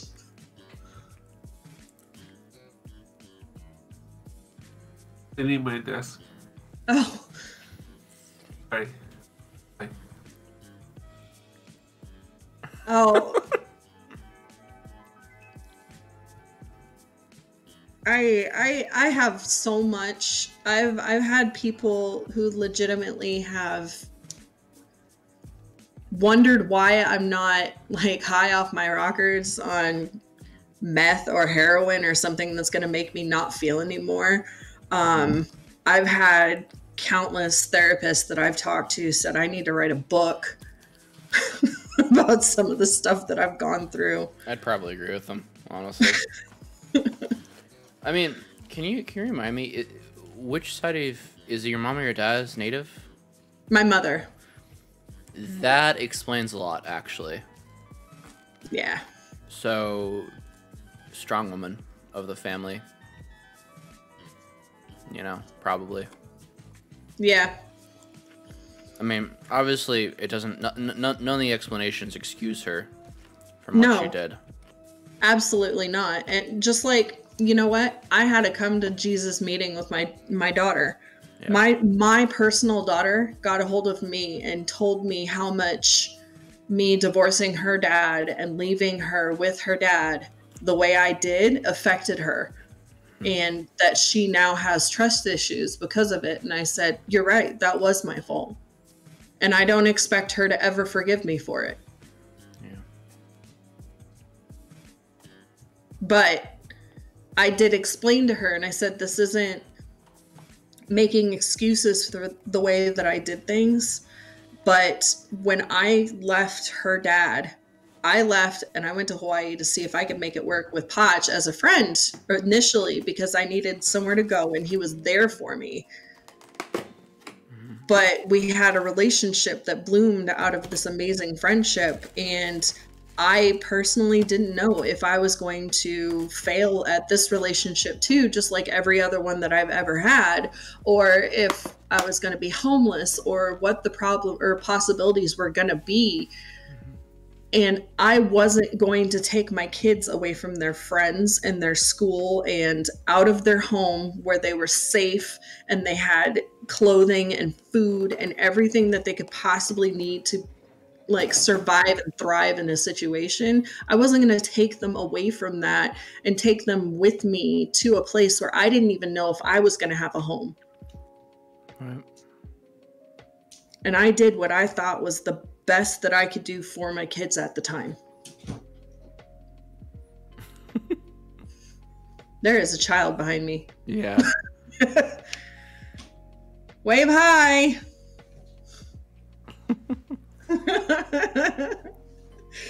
Fridge. Fridge, 12 o'clock. Yeah, you weren't going to take them away from things that gave assured comfort. Exactly. Yeah. Exactly. But I left their dad. The amount of abuse and manipulation that I received from their dad was enormous. And he allowed his parents and his family to treat me worse than what he treated me. And I got so fucked up from that when I moved in with Poch, I was a mess. I was an absolute mess. Like, I couldn't be left alone ever because I was afraid that he was going to take off and leave and I was just going to be left alone in my thoughts. I couldn't do anything without asking him if it was okay. And that includes taking a shower. That includes eating. Like, all of my basic necessities of life, I didn't even want to do without asking to make sure it was going to be okay with him. Because I didn't want to make him mad. This is a whole family of abusers abusing you. Yeah. It almost sounds like a setup, really. For me, that was completely interesting because I was used to being in the same position where I was like, is this okay to do? So when she was asking me these things, I didn't know how to respond, except for, of course, you can do whatever you want. But I think we were both confused by that scenario. Because she felt that she needed to ask, and I felt that, like, well, why would you ask me? You do whatever you want, and I'm the one that has to ask. So it was an interesting situation, to say the least.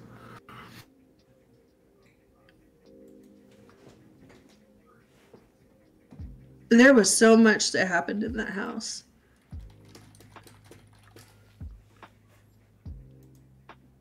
Like, I don't think I've ever sat down and just looked at it objectively since I got there to when I left. But it was heavily with anything that I did was wrong or not enough. I was constantly being pushed to go to school and get a job when I'm physically enabled to do things. And I went and I did home health care knowing that I had lumbar disc disease and scoliosis. And I still did home health and I still picked up patients by myself because if I didn't bring home money and I didn't have a job, then I was a worthless piece of shit. I had to give up all of my food stamps and the things that I needed for my family to his mother to go shopping for the entire household to eat, even though we had our own fridge and I made food just for us. I still had to give it up to everybody. And I had to figure out how I was going to make enough food for the 4 of us to survive because I had 2 kids that I had to take care of as well. I'm the one who got up every morning and took the kids to school. I'm the one who got them dressed. I'm the one who bathed them. I'm the one who took them to every single doctor's appointment, dentist's appointment, everything that had to do with those kids. You were the replacement mother. And I just, like, his brother would leave his daughter with me and just expect me to take her to school and pick her up. Didn't say anything, never had a conversation about it, just expected me to do it because I was the mom at the house. His mother would constantly berate me about how I wasn't good enough at keeping her house clean for her when she had countless animals that shit all over the place. She had freaking all 5 of her boys living in one house, and I was the one who had to take care of everything. Cooking, cleaning, everything. His dad used to sit in the living room because for a while we actually had to sleep in the living room while I was pregnant with my first kid. And his dad would sit in the chair inches away from my head watching porn on the TV while I was asleep. Bruh. That's completely fucked.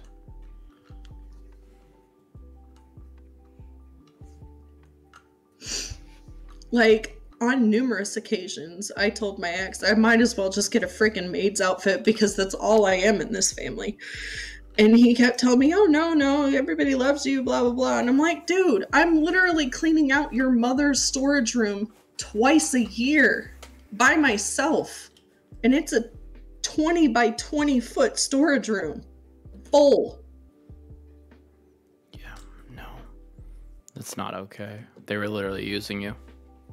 That's just 12 years of my life. I've had 35 years of this. Like, that's been my whole life. That's just 12 years that I was telling you about. You were in that house for 12 years? 12 years I put up with it.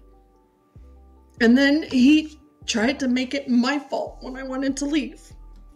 Of course he would, because he's an abuser, and his family's an abuser for you. By proxy abusers. As soon as I left, he put a freaking restraining order out for me and wouldn't let me see my kids.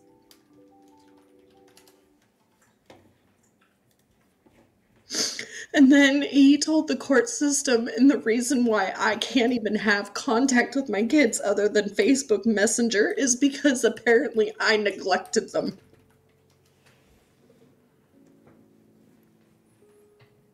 Have you ever gone to court? I couldn't.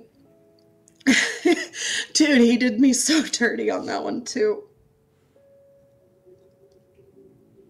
He took away my phone and then didn't contact me about court. I don't even think I got a letter until 2 weeks before I was supposed to be there. And I was in Hawaii and court was in Texas. And it's Texas. Yeah. He set you up. It was a whole setup for years. I feel like they intentionally target you almost. Like, I would be fucking paranoid of that shit. Years later. See, I told you there was going to be tears. I warned you. You don't have to warn me. You're allowed to cry. It's a completely fucked up, messed up situation. I literally am here fucking gobsmacked, speechless.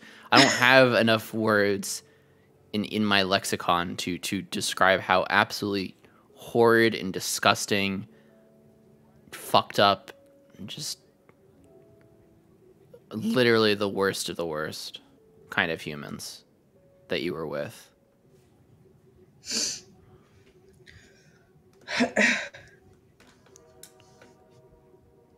Like, how fucking dare they treat anyone lesser? Like, I know I'm not alone in saying this, but I know half this fucking chat would rip them limb to limb if they could. Yeah, I had to stop my dad. Of course, my dad's pissed off at me for leaving him because he liked James. I was like, well, that's nice. I'm fucking glad you liked him. I don't.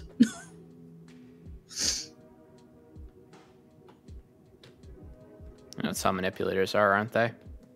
Yeah. They make this public image for themselves to seem so great.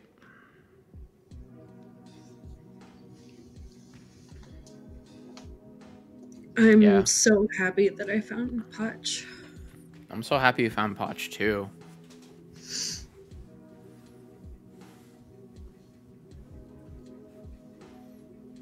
Yeah, the judicial system is shit.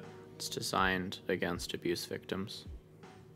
Because abuse victims aren't necessarily in a position to really advocate for themselves anyway.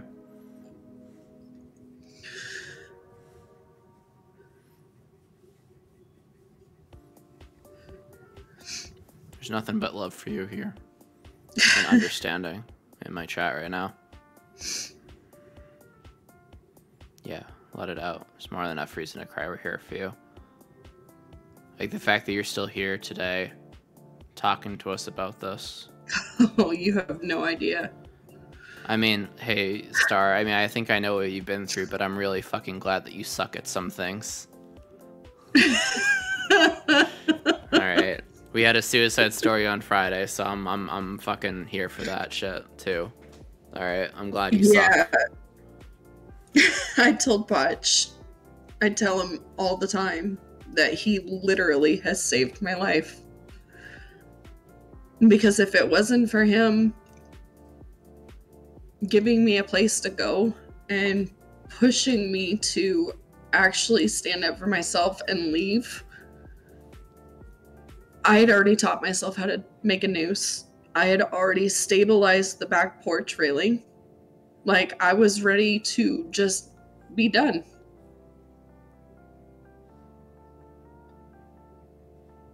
Because I figured it was never going to get better.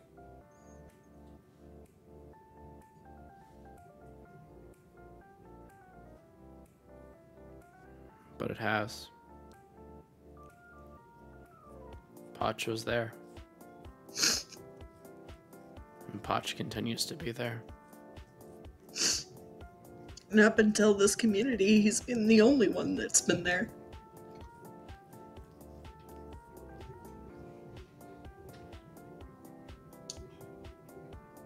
Now you have all of us. Yeah, exactly. You have all of us. I mean, again, you know, just echoing the people that are like, how the fuck are you not on any drugs or whatever, addicted to shit? Probably because I watched my dad be on him and I decided I wasn't going to be like him. Yeah, probably a good idea. Not the best coping mechanism in the world, not exactly very healthy or sustainable in the long term, but yeah. Good on you. Yeah, I found out, what was it, 6-7 years ago that my entire childhood my dad was on cocaine and meth. For the entirety of your childhood, your dad was on cocaine and meth? Yeah, I had no idea, but it explained so much. I was like, well, that kind of explains why I don't remember much. Like, that's a lot of fucked up situations I got put into. I think what Elikin said is important. I actually added it as a quote as well. Your story alone is powerful, and because you share your story with others, you gain strength from it. For that, we thank you.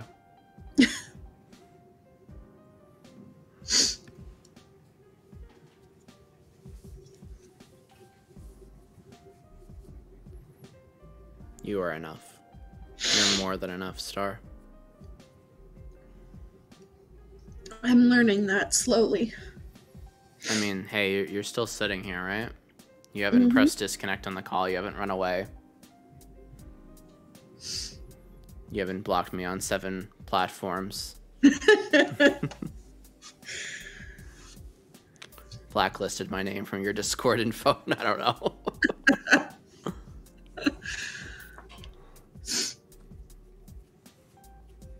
Many people have said they were surprised I didn't kill myself after everything I've been through. Not a compliment. I feel this wholeheartedly. Love you, Star. Yeah. Yeah, because hearing about these situations and stories, it's just like, what the fuck? How are people still alive? How do people live after that? So how did you live after that? You said that was 12 years of life. So now what? We're at Star age 24, 25? Something. No. I don't know. I was 32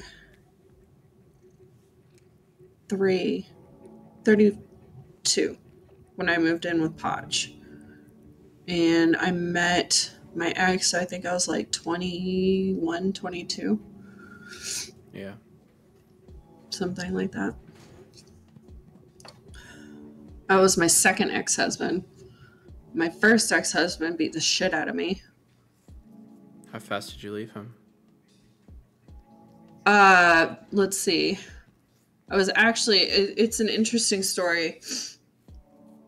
I was married to him when I was 19 years old, and I left him shortly after my 21st birthday. The entire time he wouldn't let me leave the house except for to go to work or go with him places. I wasn't allowed to have friends. I had to only talk to him and his mother couldn't even talk to his dad, even though his dad was like his idol. But that's another man, so I can't talk to him. And then, yeah. Like, I retreated into World of Warcraft heavily because it was the only place that I could be where I could talk to other people and I could be social. Imagine being so fucking stifled. Imagine being so fucking unconfident and just oh my gosh, feeling right? emasculated. I can't even think of the fucking word right now. Imagine being so like fucked in the head that you tell your girl she can't talk to any men, not even your own dad. Right? What? Insecure. Yeah, insecure. Like the smallest dick energy. The fucking microscopic. Right. And so, Shouldn't what I body had shame, planned, this fucking energy is bad. What I had planned is I had gotten myself like a little $250 limit credit card, and hi Bean Toes. Oh, I love you. Is it a cat? Yes. It's not just any cat. This is my legitimate, like, support cat. Who is this? This is Mr. Bean Toes. Hello, Mr. Bean Toes. Mr. Bean Toes. That is such a good name. Right? Hello, Mr. Bean Toes. How many are you? I think he's 3. Cuatro años aquí. Tres? Only 3 years old? I think He's so. 4.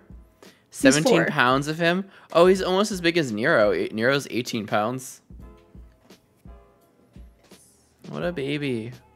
It's a big fucking baby. I took it already and I held it and it yawned. And Artist was like, it is a cute yawn. And I heard it. Yeah, it's your turn to hold it. It's your turn to hold the bastard. Yes, cry into the precious bean. Imagine being so self-conscious about losing your girl that you say, you can't even talk to my idol, who is my father. It doesn't matter if my father's happily married. No talking. Yeah, that's fucking weird, champ, man.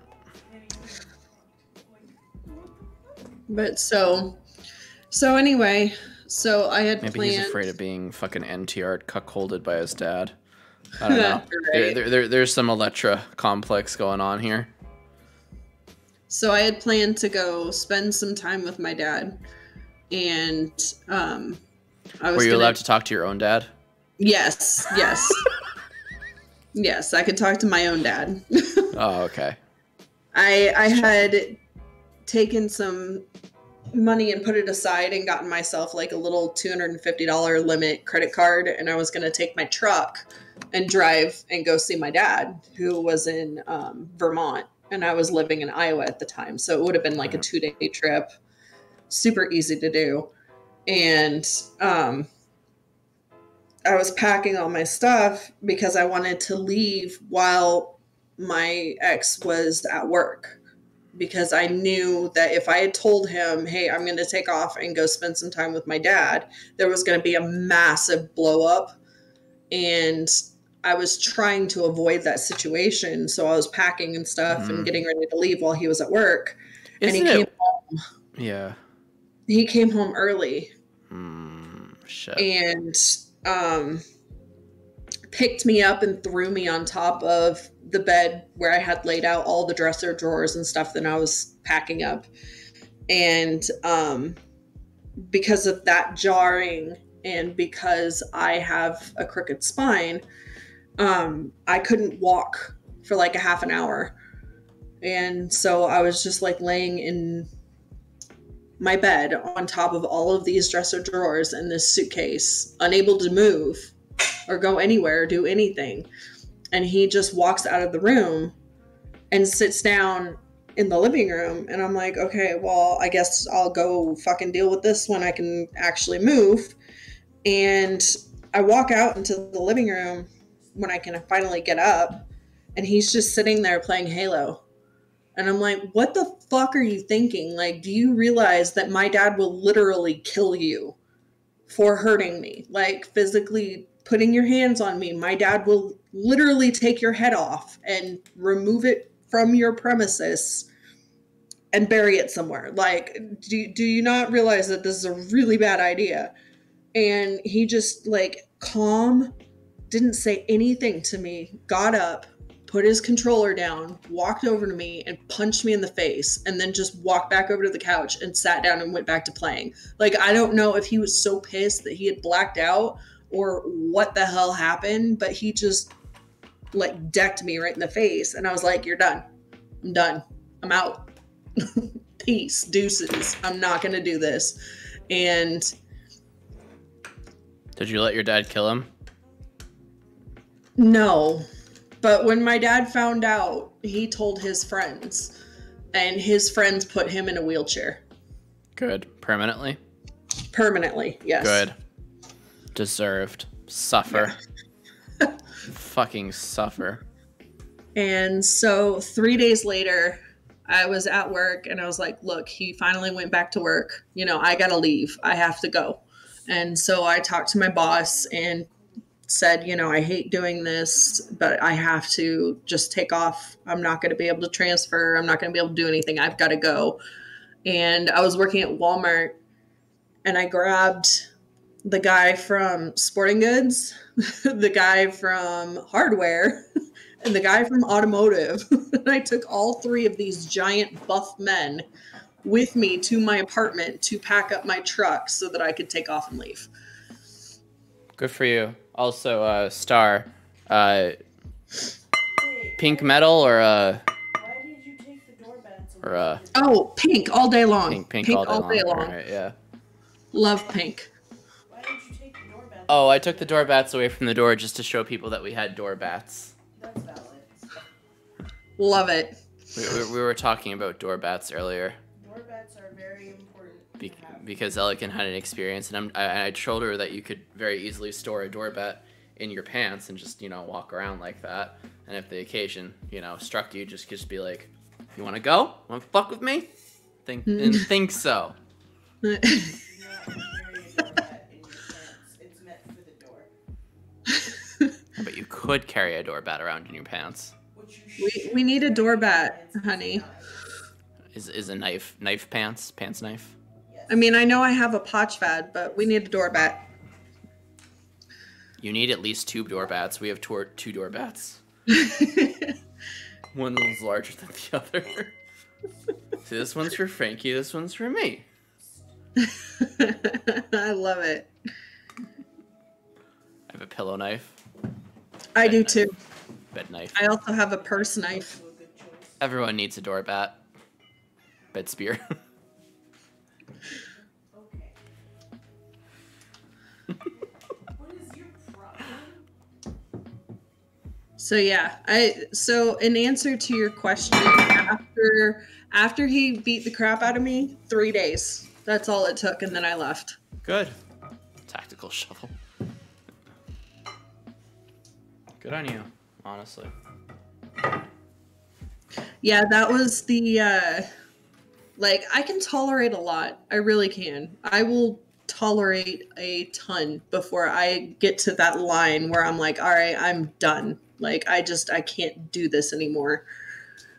And then I will, you know, do what I need to do to protect myself, I guess. But I'm not very good at doing that before I get to that point.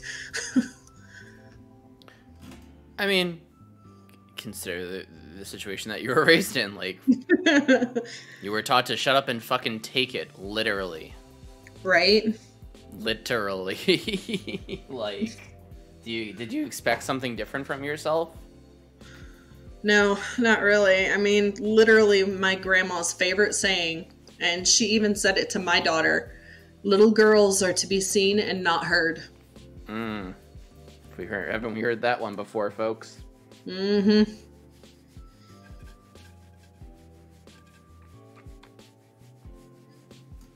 Artist, I don't give a shit Someone linked me a cane sword. It's oh, it's our special mystery mouse control that'll help us out later. Watch me give a fuck if I need a carry permit to use a fucking cane sword. Yes, but remember, gun show guns are free of any licensure or IDing requirements. Just a reminder, folks.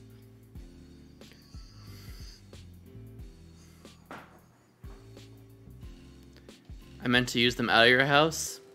I know what you meant. Don't take it out of my house. Watch me give a fuck. I said what I said. I love the gun show.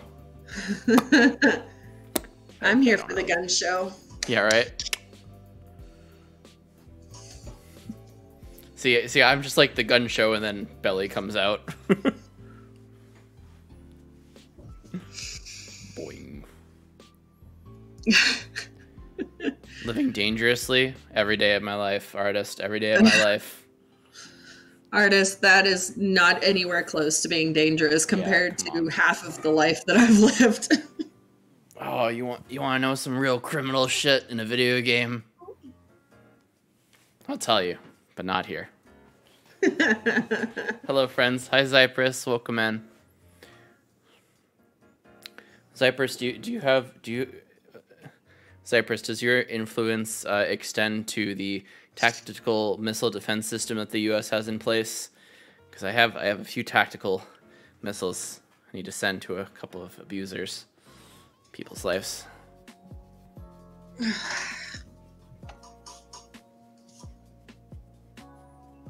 That's the knife you have? You have the Scream knife? That's kind of great. That was the knife that you like. 2 cane swords? Nice. I know you, Mr. Bean Toes. How did you get to be named Mr. Bean Toes? That is a story for Pochfad.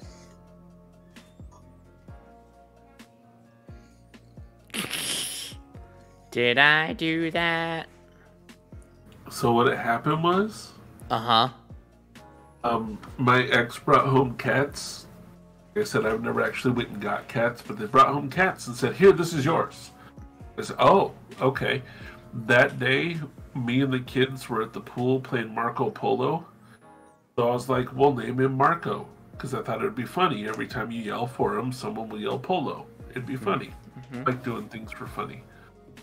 And so, I was like, we'll call him Marco. And then a little bit later, because he has cute little beans on his toes, and someone was like, "Look at his little bean toes. He has cute little bean toes."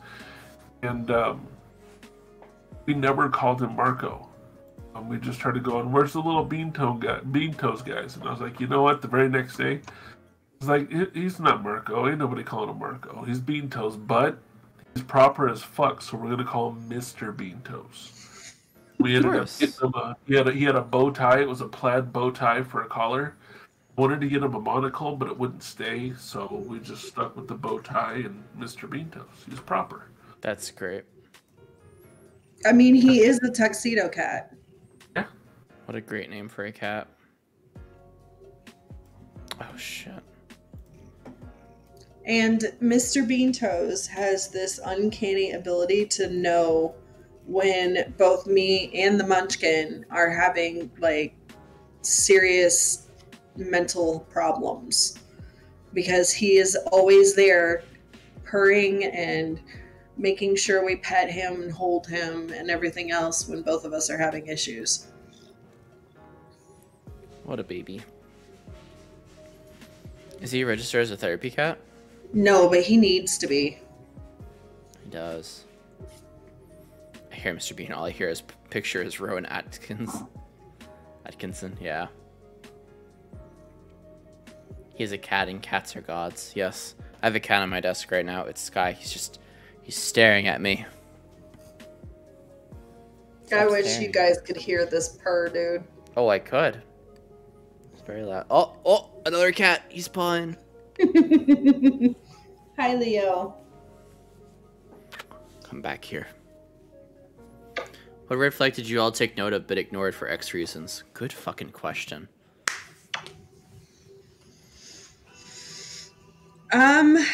I don't think there were too many red flags in my relationship that I took note of.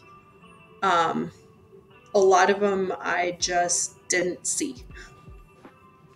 I was so used to my entire life just being abused at every turn and every corner that I assumed that's just what I was supposed to be, was somebody to be abused. Like, I honestly thought that was normal. Pochfad is the only person who's ever shown me, and again, I say this up until we've found, our communities that we have here, Poch has been the only person who's ever showed me what it's like to have an actual relationship with somebody where I'm not treated like shit. And that's not even a romantic relationship. I'm talking any relationship. Mm-hmm. In a way, modeling healthy relationships, I think, is a kind of an overlooked way to be a role model for people online. Because I feel like we see so much in media unhealthy relationships or dysfunctional ones, for comedy or whatever. But, at the root of those dysfunctional relationships, there's like serious issues that no one really acknowledges. It's just like, it's a joke because this person's just this way, ha ha ha. Funny old uncle, whatever the fuck. I don't know. I'm not even referencing a specific show. I'm just thinking about in general. Mm-hmm. But seeing a healthy relationship it's different. It's nice. You definitely know when you see it.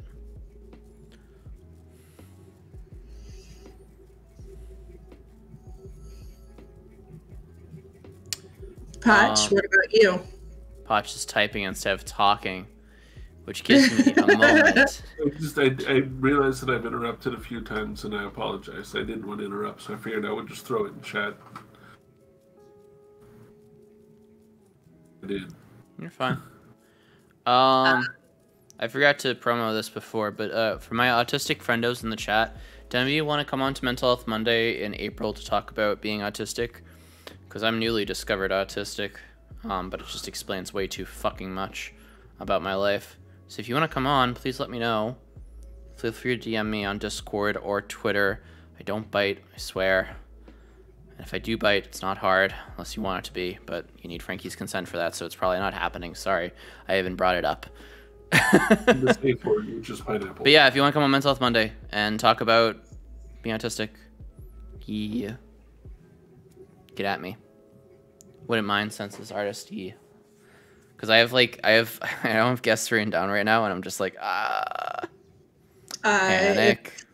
I mean, I have experience taking care of autistic people, but nope. Being autistic. I had someone ask me who said they were a parent of an autistic child, and I was like, I'm sorry, but no. That's not the purview of my Mental Health Mondays. My Mental Health Mondays are about first-hand experience.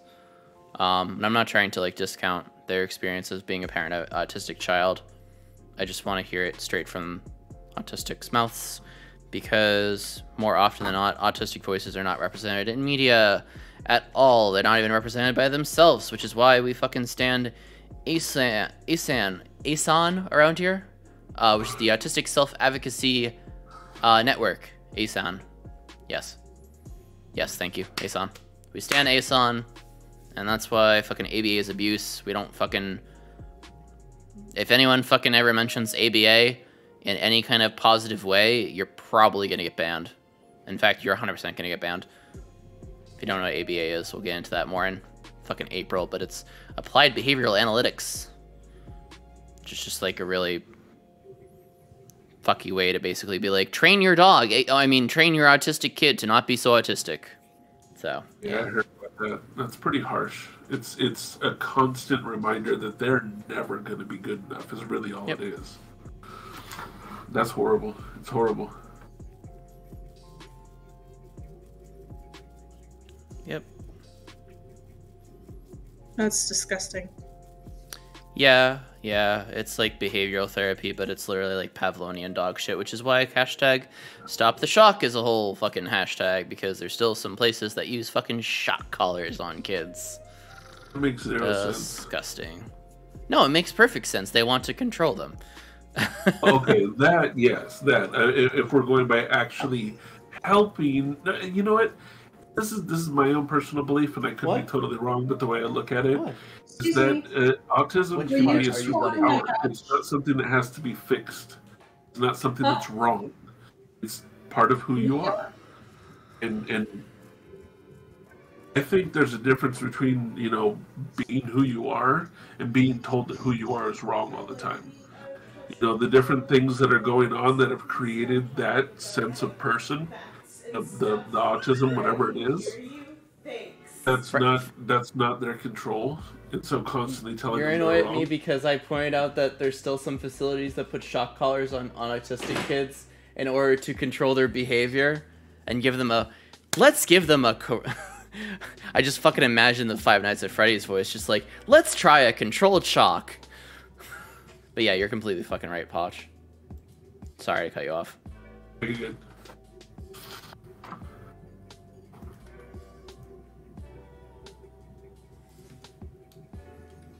Sorry. I've always said that it's a superpower, man. AD, ADHD, autism, any of that, like, you're able to do things other people can't. And so putting people down for it, I don't think is fair. There's a what's his name? Marzo. He's a professional surfer. He has Asperger's, and people would make fun of him until he would ride the same wave at the same break, doing the same trick over and over and over so many times that he could do things that nobody else could do, and he would destroy people in contests because nobody could get close to the level of surfing he did because of his focus that other people didn't have because of his Asperger's. He perfected what he did so well that he didn't even, like, his words, didn't even really have to think about it. He would just do it and do it and do it. And he would do shit that people are like, how the fuck are you even staying on your board on a wave? And he would do it. And he would do it over and over and over. So to me, I'm like, that's a fucking superpower. People wish they could do what this guy's doing, yet they're going to make fun of him for it. It didn't make any sense. It's in the kitchen. Yeah. Yeah. Basically, at the end of the day, what it is that allosexual? What the fuck am I saying? Folks who are not autistic and, like, don't get it see autistic folks as either useless or in the way or not useful, right? So, allistic, thank you. So that's where the fucking ABA comes from, and that's why they can just trick parents with this shit. That's why organizations like the fucking puzzle piece organization, what is it fucking even called? Autism Speaks, which is such a fucking ironic name considering they have no autistic board members at all. Yeah, Autism Speaks is literally about supporting parents to, like, help cure your child of autism and basically support parents of, like, aw, we get it that your autistic kid is a burden to you and a piece of, and you feel like piece of shit parents because you don't know how to take care of your kids. Let us help you take care of your kids by behavioral techniques and telling them to mask all the time, constantly, 24/7. Cure? Yeah. They took cure out of their shit now, but, like, that is the wording that they've used before in the past, yes, cure. Well, that's the wording that that my first counselor, when I found out I had ADHD, was trying to use, was to cure my ADHD.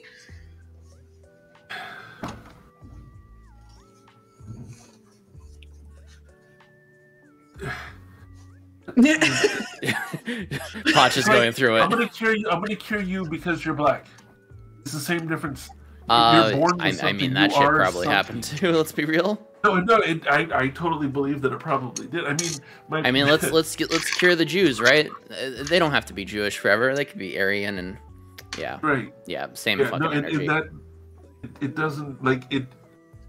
I've said it before and I'll say it again. I'm so glad I don't understand it, because if I understood it, that means I'd be as stupid as they are. So I don't understand it, and it just hurts my brain that anybody can, with a straight face and their brain saying they're correct, say that. Hey, I'm gonna cure your autism. I would love to punch them.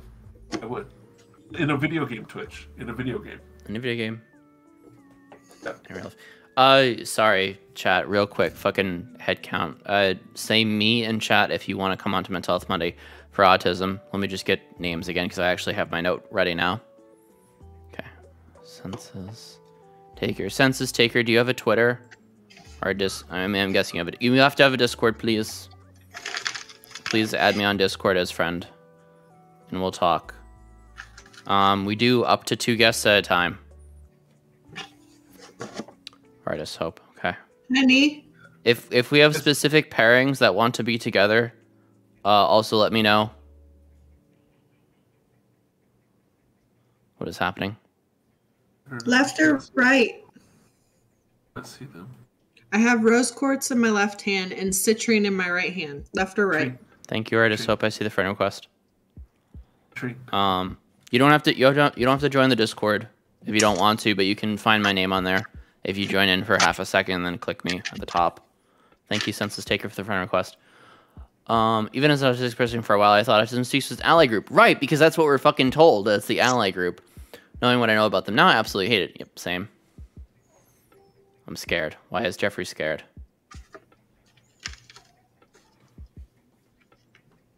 Why are you scared?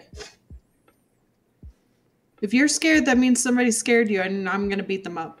Who was it? Excuse me, language here, but no, you don't have to excuse yourself for language, Photo Elite. They are fucking pieces of shit. They're less than shit. Yeah, it's more like autism silence. True. True. Oh, none of us can fucking stand it. Jeffrey, I practice witchcraft, and with the orders that I send out to some people, I intuitively pick stones to send with them. So I just couldn't decide between a rose quartz and a citrine. You didn't know what Star was doing? Star was doing witchcraft. Yeah. Sorry. Oh, hun, you forgot to wear your pointed hat and get your cauldron. Oh, yeah, right. Shit, my bad. Cast a spell on you. Thank you, Mom Bear and Jeffrey, for letting in Smart Man and Hope to the Discord. Sorry, I'm working on my phone right now. All right, we'll talk about dates and people that you want to be with or don't want to be with. I don't know. Anyone you fucking hate and you don't want to be on Mental Health Monday with, let me know. Yes. Or someone you hate and you do want to be on. Someone you hate and you do want to be on and fucking call them out. This ain't the place for your petty drama. Go somewhere else. Oh my gosh. What? What do you want? I'm making boundaries here, people. I respect it. I respect it. This quartz is so commonly used. Citrine strategies, yeah. What's been the hardest adjustment to make while no longer being in the abusive setting? I think we've started to answer this already, but... Sorry, we're getting off topic because I want to talk about autism for half a fucking minute. Because I need guests. Thank you. I love you. Yeah, you talk about autism and I'll think about that answer. How about that? All right. Is anyone else in here autistic and want to talk on Mental Health Monday? I'm not writing your name down.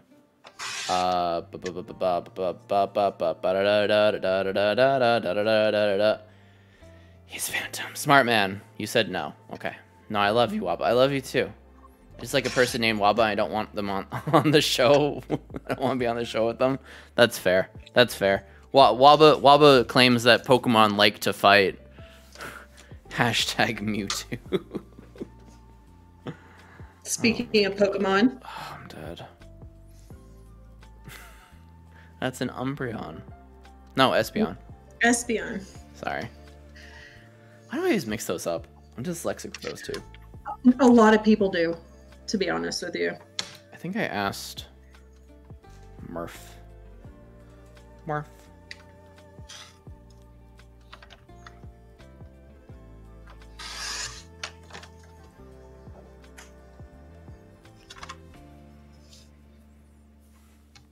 Again, if my brother didn't have work on Monday, I'd be forcing him to join. Dang. Just tell him to call out. It's fine.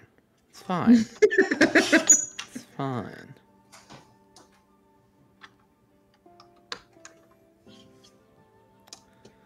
It's fine.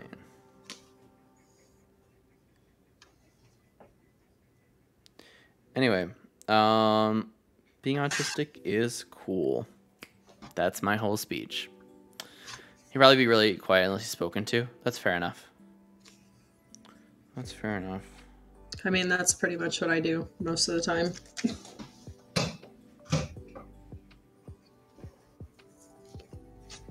Oh, hey, another thing to go back to the little girls are seen and not heard. That's fine, smart man. If you do want to join, oh, actually you're in the Discord, so you feel free to join us in VC sometime because we just kind of chill in there. No, it's okay, Zypers. We've been all over the place today. That's per usual. Star, you've talked previously about how like you're still surprised that Poch treats you well. Do you think that is the hardest part of like adjusting to a non-abusive relationship? Yeah, I mean, remembering, I think for me it's just specifically remembering that Poch is not the other people. Yeah. Like I'm getting used to him treating me like a human. I'm getting used to, you know, being able to make my own decisions about things. I still call and talk to him if it has anything to do with money, but as far as like what I want to do for the day, I get to make my own decisions, and that's not something that I've gotten to do ever that I can remember. And just remembering that he is not James. He is not Daniel. He is not my dad. He is not like all of these other people that have done these things to me. He is his own person, and he is separate from all of that. And that is, I think, the hardest thing that I've had adjusting. So, yeah. How about you, Poch?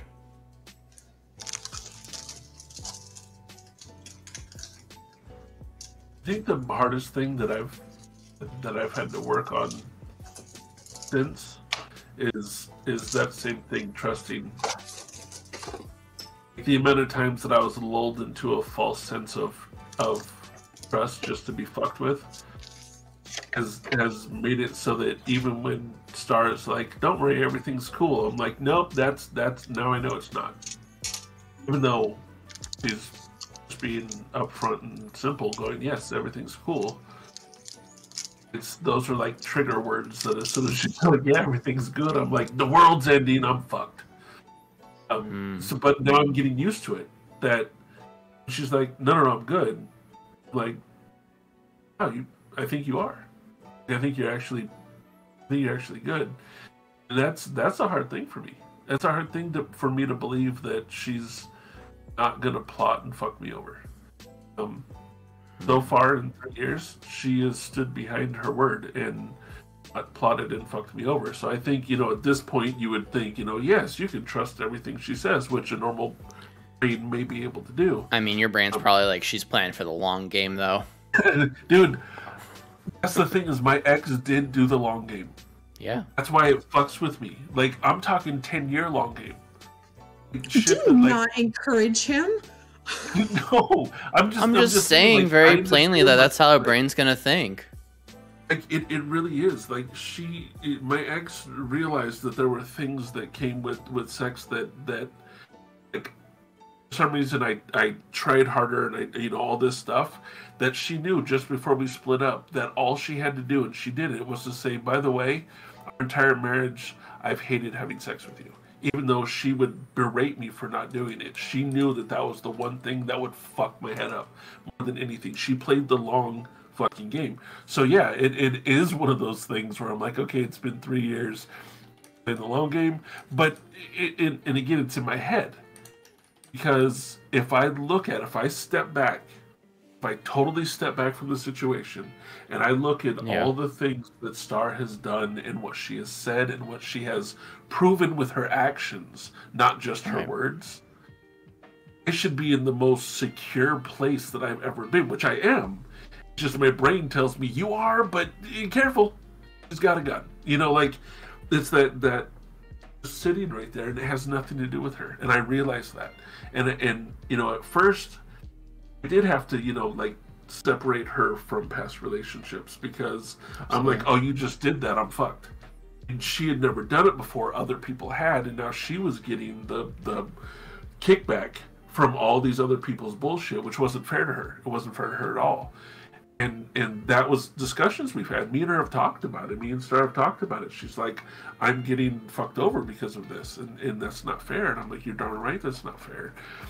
And I'm a big believer in fairness, and so I think about those things when I'm like, oh, she said this, and then I'm like, so and so said it, so and so said it, so and so said it. But then I have to remind myself that's not fair to force those things on her when she's never done it.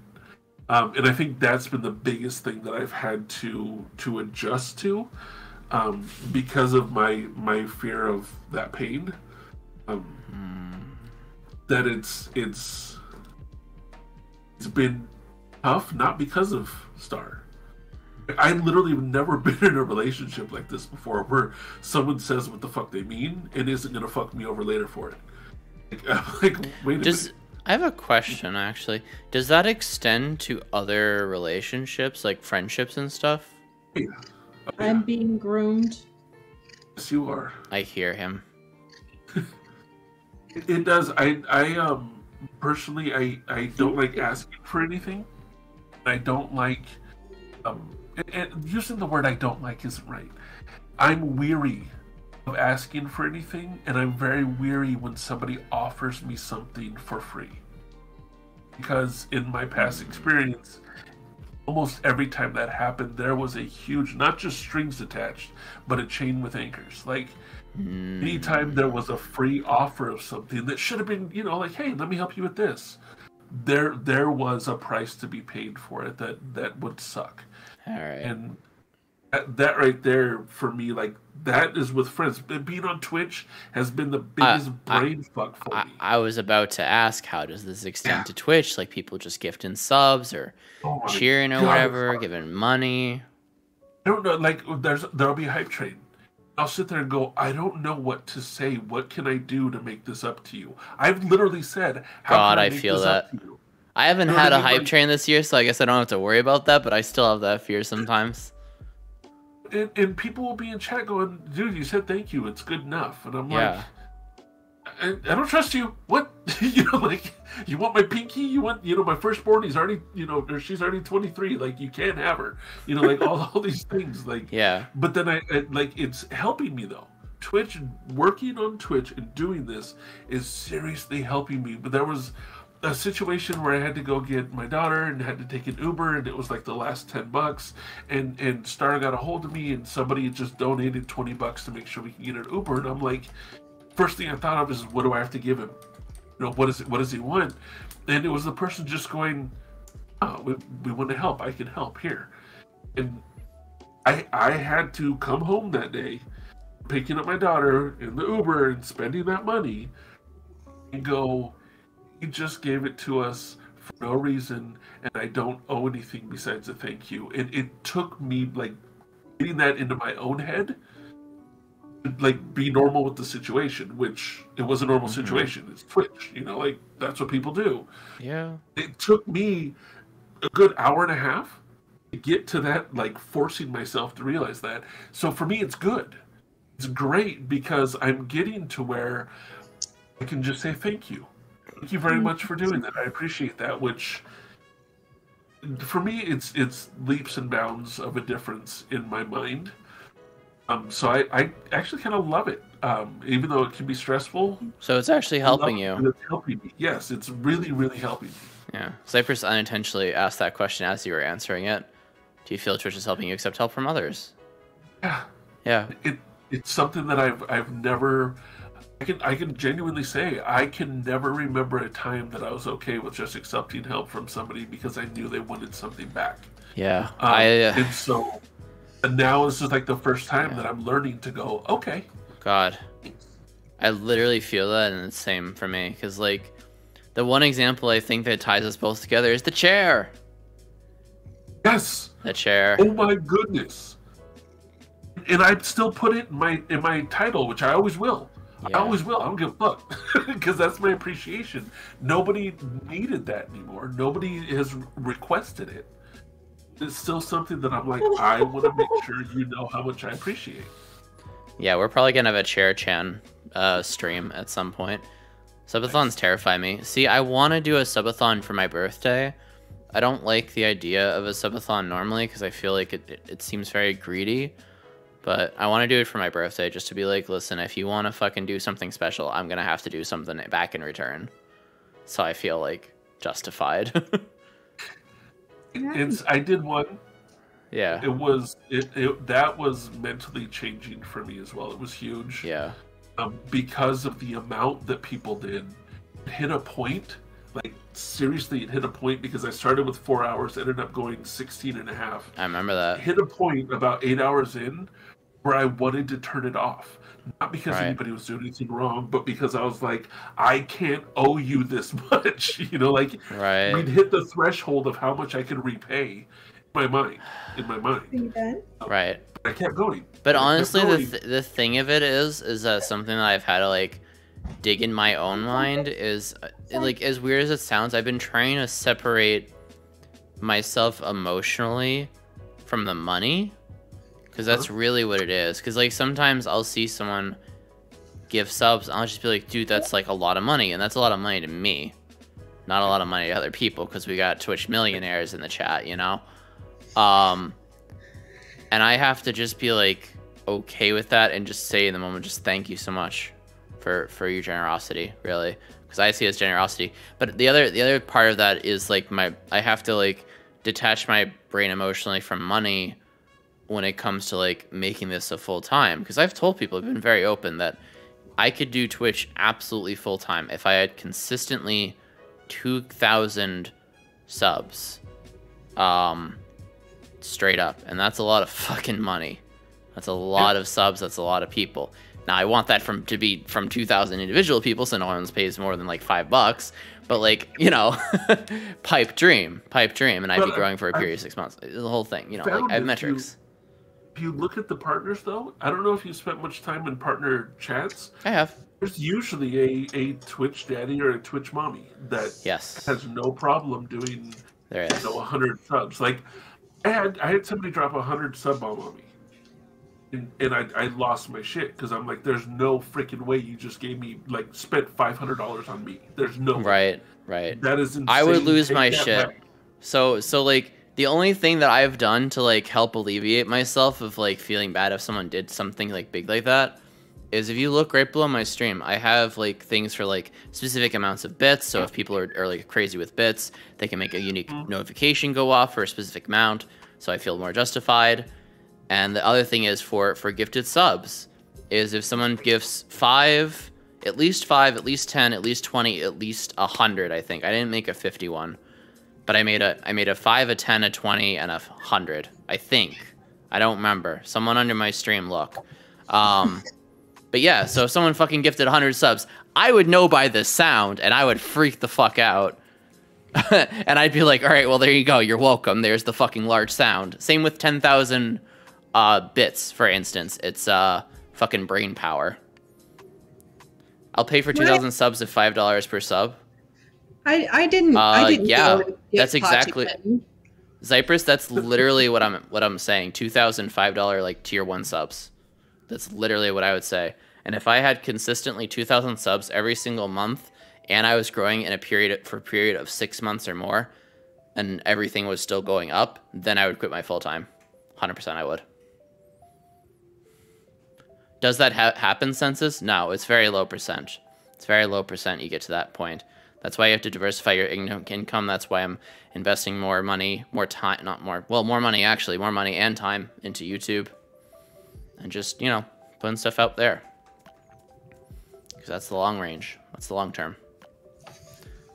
And that's what I've noticed too, is that a lot of partners have sponsors that pay them as well as the subs and donos, and they have the YouTube. It's a doable thing once you spread it out.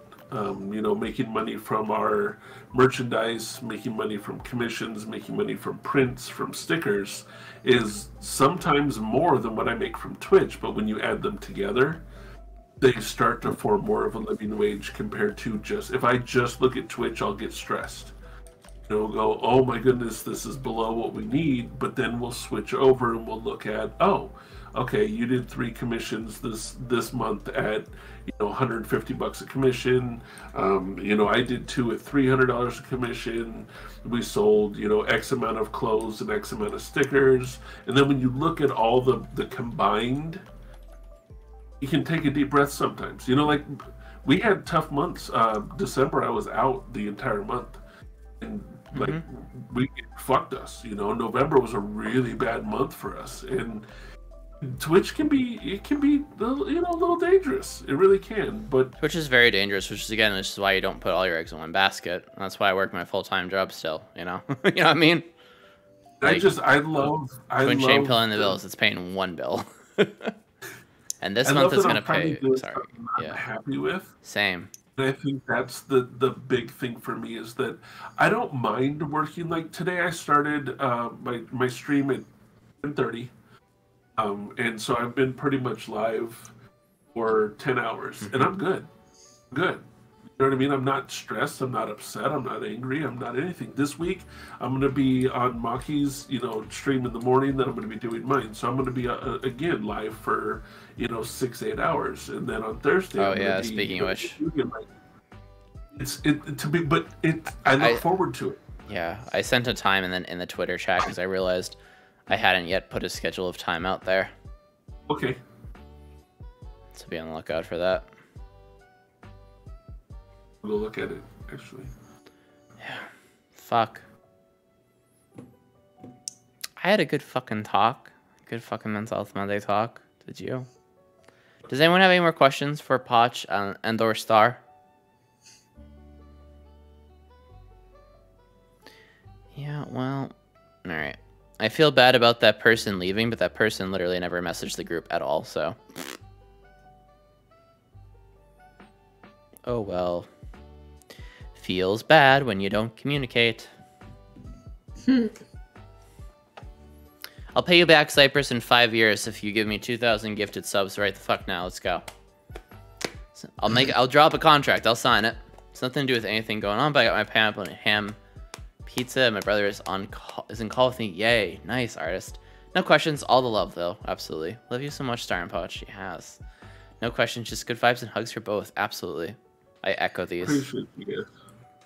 Hey, Waba, hey. I'm not sure if you can see Poch right now, but he's holding one of the kittens. I can see him. Yeah. I can see him. Little bear. He's got a little bear. It's so small.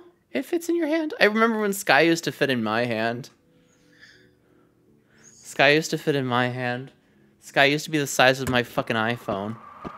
No. No. No. No, no, no, no, no, you did not do, no, no, no, no, no, you did not fucking just do that. Abso-fucking-lutely not. You are a legendary. Not just fucking do that. You're fucking insane, dude. No. Oh.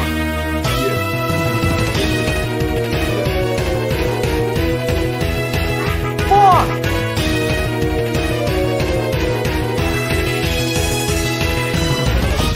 Breathe, Waba.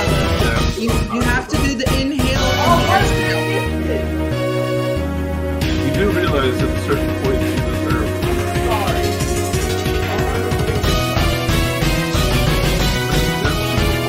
I'm gonna take this tab a lot more.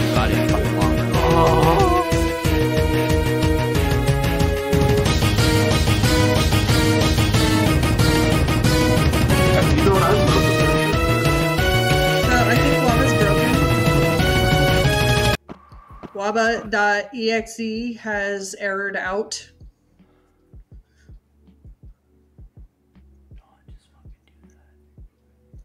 Yes. That didn't happen, right?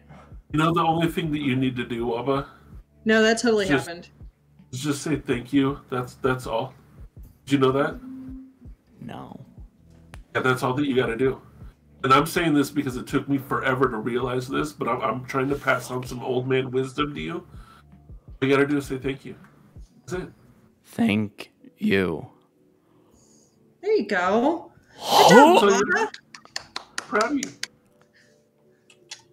Jesus fucking Christ, that's not real. It's Zebras? totally real.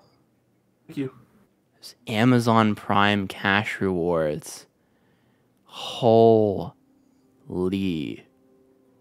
shit. Good Lord, how much Amazon Prime do you order? All of it. Never in all my fucking life, my wife, I would imagine that someone would do that on Mental Health Monday to have no fucking days. Okay, get ready. Here we go. Waba's gonna read 100 names because that's what Waba do. Yes.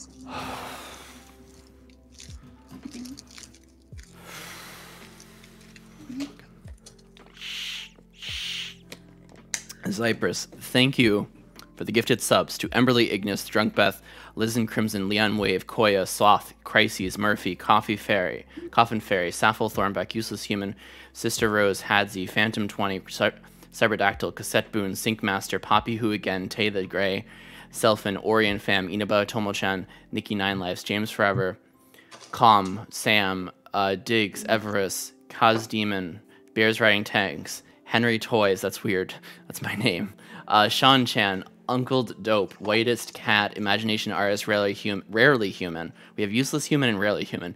Twin Sandy Dad, Trash Video Game User, Melody, ARFC, Elikin, Cat Shrimps, Pavi, Dinobot, Space Corpse, Arlock Wood, Sleepy Annie, Wolf E. Romeo, Maple Rebecca, J-Mac, Haddis, Spyro, Sage of Squirrels, Nanobite, Craig Lister, Chicken Nugget, Dr. Krabby, Bonnie Face, Remy, Eating Tinfoil, Sworder, King Kana, Aspen, Haley Color, Rancid Angel, Divine Dragon, Doom VHS, Chris M. Ephron, March, Blushing Crafter, Hollow Fractal Fairy, Emerald, Insomniac Malt, The Small Time Arcade, Lindsay, Swooshy, Gloryback, Spooky Uwu Ghost, Plumbob Princess, Mini Manka Gav, Imada Ishi, Is There a Butterfly, OK Cosplay, General January, Z Turtles, Z Zizzy, Super Deck, Hassa, Ribbon, Capsule, Goat, Daft Woolly, Como, Beltinks, and Beardly Gengar, Phoenix Fire Songbirds, It's Misha, Franklin Turts, Obi-Wan Cannoli.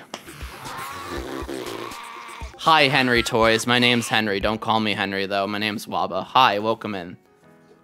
Jesus fucking Christ. Oh my God.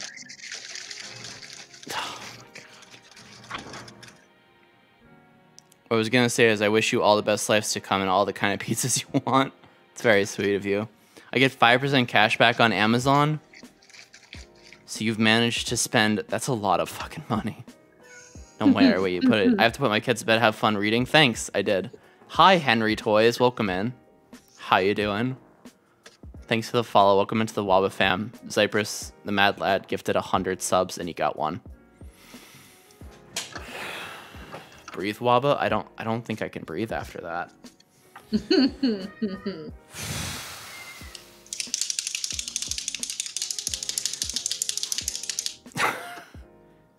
Thank you, Cypress. Jesus Christmas Christ.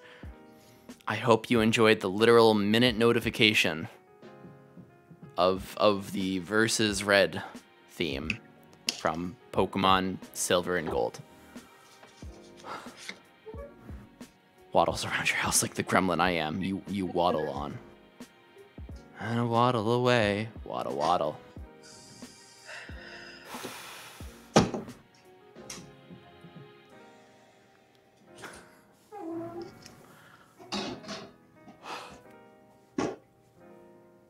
I'm fine.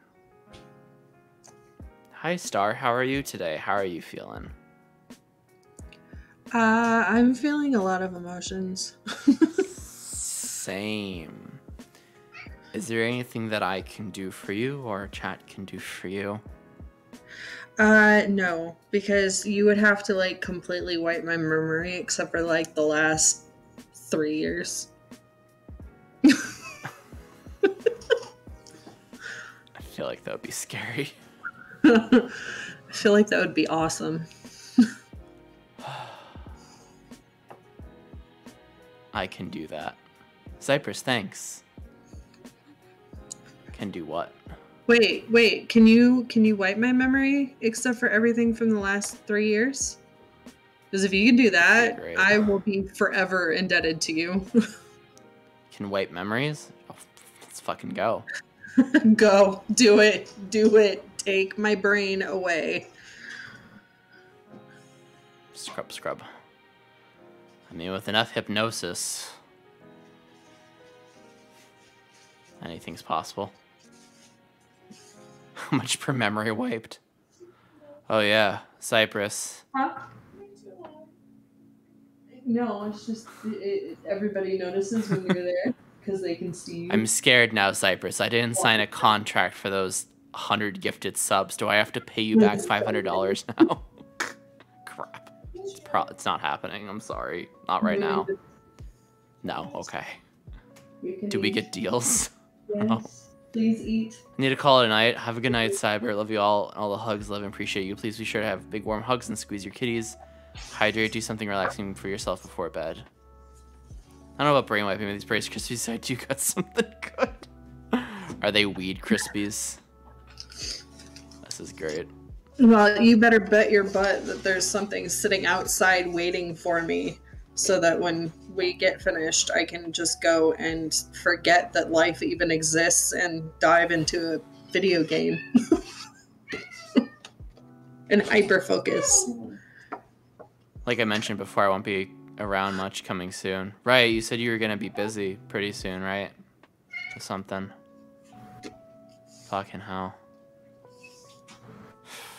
I mean, mate, you already know what I'm gonna say. Like, you never have to, no one ever has to, like, spend money in here, but, like, you're amazing, dude. Seriously, deadass. Cypress, you're amazing. Yeah, I can't even, no one's gonna argue against this one, Cypress. Nope. No one's gonna argue against this. You're instant fucking VIP, dude. Newborn income and Morgue Sports Pub. No VIP. You refuse VIP? What do you mean you refuse VIP? It's the least I can fucking do. Jesus, you've been so supportive and you've come up with some really fucking funny ideas. No VIP? Why? Artist says hi. I'll un-VIP you, I guess. Fucking hell.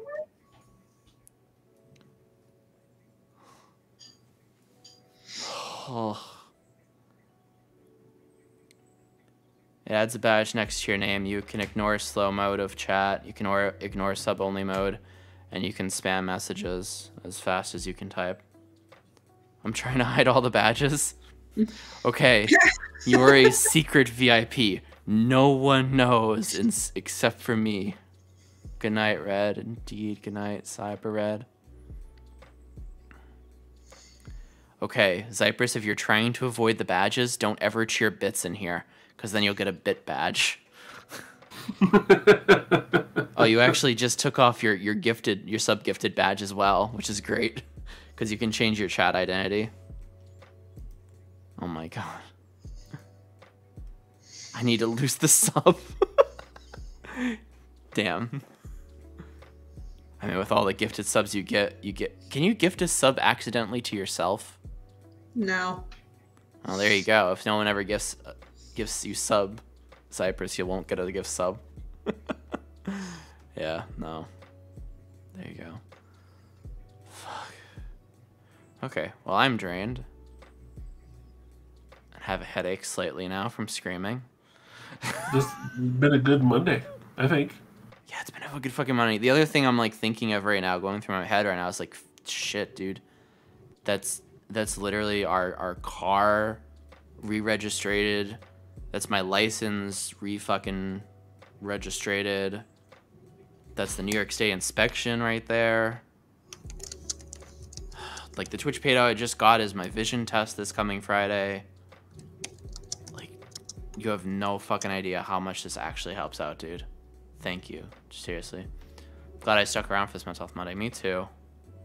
I have a bombshell for you, Waba. Good lord, what are you doing, Star? Don't do anything. Don't worry. I'm not going to do anything. Here's my bombshell. You ready? Okay. In my early 20s, I was raped by 9 guys at a party. Okay. There you go. Have a bombshell. Why would you do this to me? I am emotionally conflicted. Alright, where are these 9 guys and where's my bat? Yeah.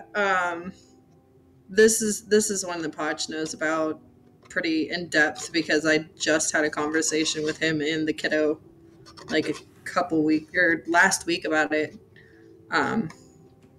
Just because we worry when she leaves and takes the bus places, and we're like, you know, don't put yourself into those situations. And then I had to explain I got left at a party and I didn't put myself into that situation necessarily, but I put myself into the situation where I went to the party and then my friends left me there and then I got drugged. And that's what happened. Has gifted a sub to Star Phoenix Lover. Welcome to the Why Not Squad.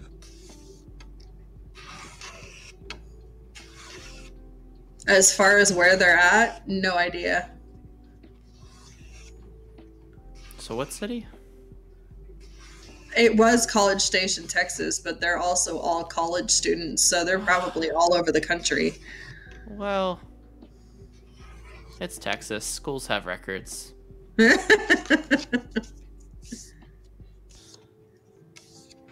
The way I don't think there is actually a formula for who gets gifted subs.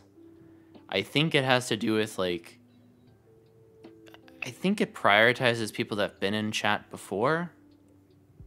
Oh, by the way, Henry Toys, welcome into Mental Health Talk Place and Queer Safe Space. I didn't say that before because I was still reeling.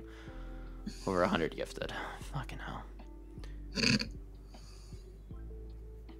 Got nothing from it somehow. Yeah, no. Cypress, it doesn't prioritize people in chat. You have to gift specific subs to people in chat.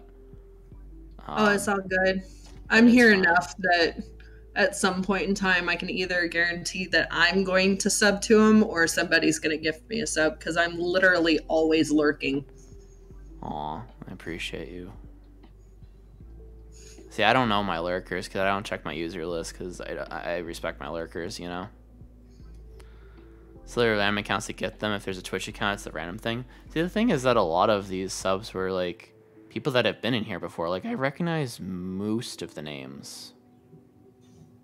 So... You're one of the streams that no matter how busy I am, if I see you on, I'll at least pull it up. Because you're Waba. Why wouldn't I? Aww. You're so fucking sweet, Pachi. Same. Yep. We have 2 offices, and both computers go up. What's on? What's funny is that I'll make mention to it later on. She'll be like, "Oh yeah, of course I was already in there," and I'm like, "Duh." Or she'll make mention. I'll be like, "Oh yeah, I was in there." It's we don't only just do it; we talk about it to make sure that we're both doing it. Aw, that's very sweet of you. You're Helps a out good a fucking person. lot. You're a good person, and that You're a to good me person. means more than superficial shit. Like you being a good person and doing what you do. The least that I can do is pull up a tab on my computer because I can't be in there, but I want to do something. I honestly feel like I'm not doing enough. So that's, you know, I'm like, okay, make sure we have them all up. You do things that I think more people should do, and that draws me to someone such as yourself.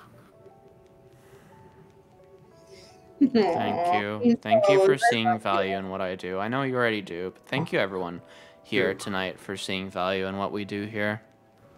I appreciate you. Okay. I'm gonna ask something of y'all, which is just stick around. Stick around for a minute. I'm gonna play the outro video. I wish I stayed the first time for Mental Health Monday. It's okay, artist. I understand, like, I can be scary. I am scary sometimes, I guess. I try to be the least unscary person in the world. And try to be very just open and accepting, but I know there's a lot going on here. It can be intimidating at first, I get it.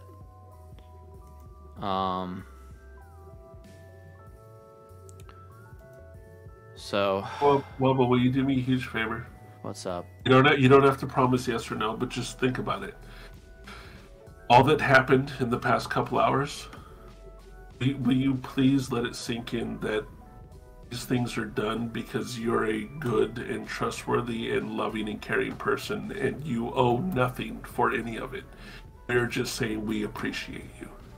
Like, please try and let that sink in, that I just fucking love you, dude. Like, that's just how it is. And it's not done out of you need to do something back. If you quit streaming today, we would still do the same thing. Do you get what I'm saying? Like, you are a good person. I'm not just saying that lightly. And I'm not the only one, very obviously, that feels the same way. You're appreciated, you're loved and cared about. And this is one way that people do show that. And so I want you to mull that over, and I'm saying this because I know it's hard for me to do, and from what you said, it's hard for you to do. So I want it coming from my mouth. You don't know anything. You're just amazing how you are, and we're trying to tell you that.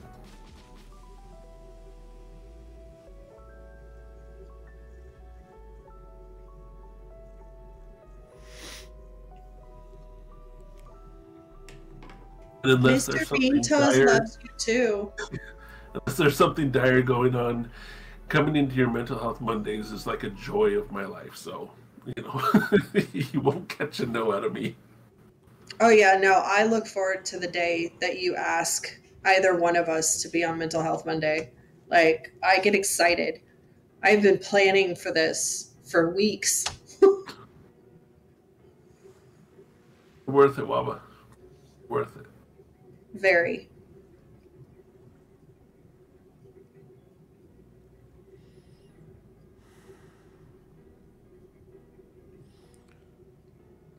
I don't know what to say.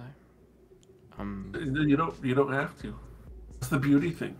You don't want anything except you, who you are. That's it. So, Poch and I are putting something together. This is who I am, is what I have to say. This is who I am. I love who you are. I'm deeply emotional, and I'm deeply connected with my community. And I love everyone in here, and I appreciate the fuck out of everyone, and I appreciate more that, I don't know, I'm learning how to feel proud of myself, slowly but surely. And I set the bar really low for myself, but Proud of you. I'm starting to try to take more credit for myself. I set out to have a good talk tonight with both of you about what you've been through, and I think I've accomplished that. Yes. And the fact that folks, Cypress and others, feel generous enough to put money where their heart is, I guess. Just, it blows my mind, and I'm eternally thankful. And I've been working on trying to accept it. So this is me trying to accept it and being like, thank you for seeing the value that I put out.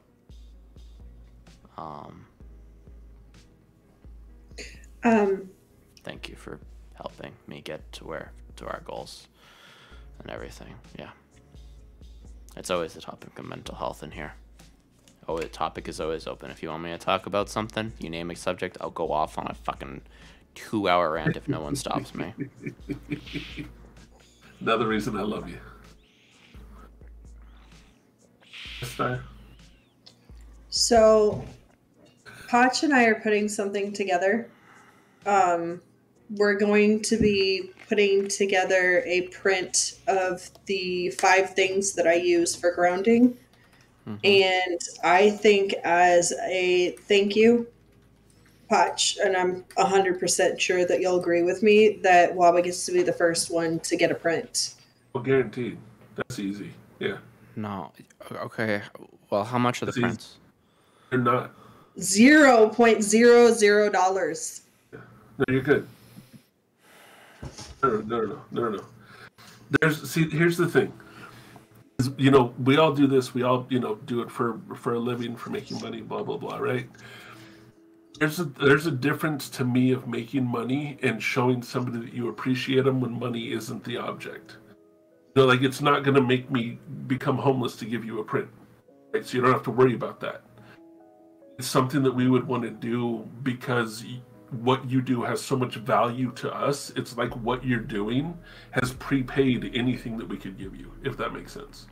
Like, what you do for fucking anybody that comes into your damn chat, anybody, except for the hate raiders, fuck them. But anybody that comes into your chat. Oh, I like Mr. Buttlicker. that to me, if you want to worry about payment, that's already prepaid anything that we would send you.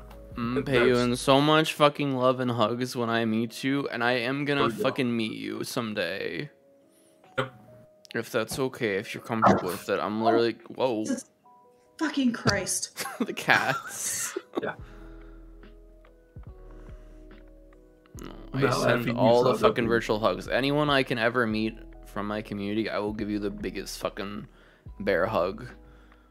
If that's okay. I'm a hugger, so I'm down. I'm so down. Hell yeah. We both are. I'm literally gonna fucking frame this. I'm gonna frame this fucking print right above my computer and just keep it there for fucking ever.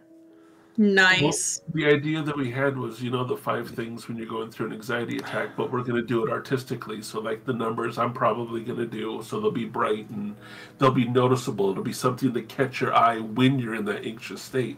And then the rest of it will be legible, instructions on how to work yourself through anxiety attack. And then at the end of it, it's a mantra that you should repeat every time you get finished with an anxiety attack. And this is something that I personally have started doing, is that I am okay, I am safe, my people are here, and I am loved. And that's it. That's all I need. But I think it would be an amazing thing to include in with that grounding, because it kind of consecrates that, this is what's going on and you're grounded and you're okay. Yeah. I love You're getting the BAM, Cypress. Yeah, Cypress is getting banned. Say bye to Cypress, everyone. Bye.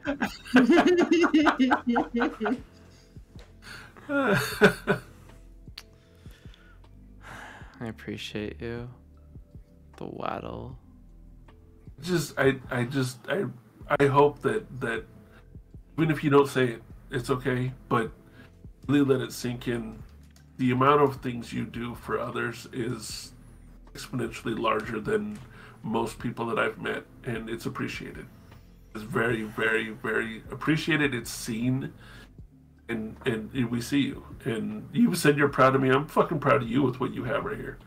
This Mental Health Mondays, like what you do for people every chance you get. Holy balls, dude! It's amazing. It gives me something to strive to do better, and maybe not do better, do more, to grow and reach out, and I see you doing things, and I'm like, I like that. This, can be a benefit to the community that maybe doesn't know Waba. I can learn from Waba and do the same sort of thing. So I thank you. I'm really appreciative.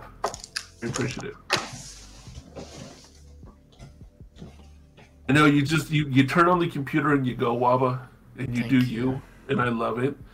I just don't think people tell you enough how amazing what you do is. Okay. So I want to go ahead and do that. And I know I'm not the only one, obviously. This is going. So. Shit out of me. Yeah, all right there, Star. Oh, she can't hear me. Thank you. Fucking hell.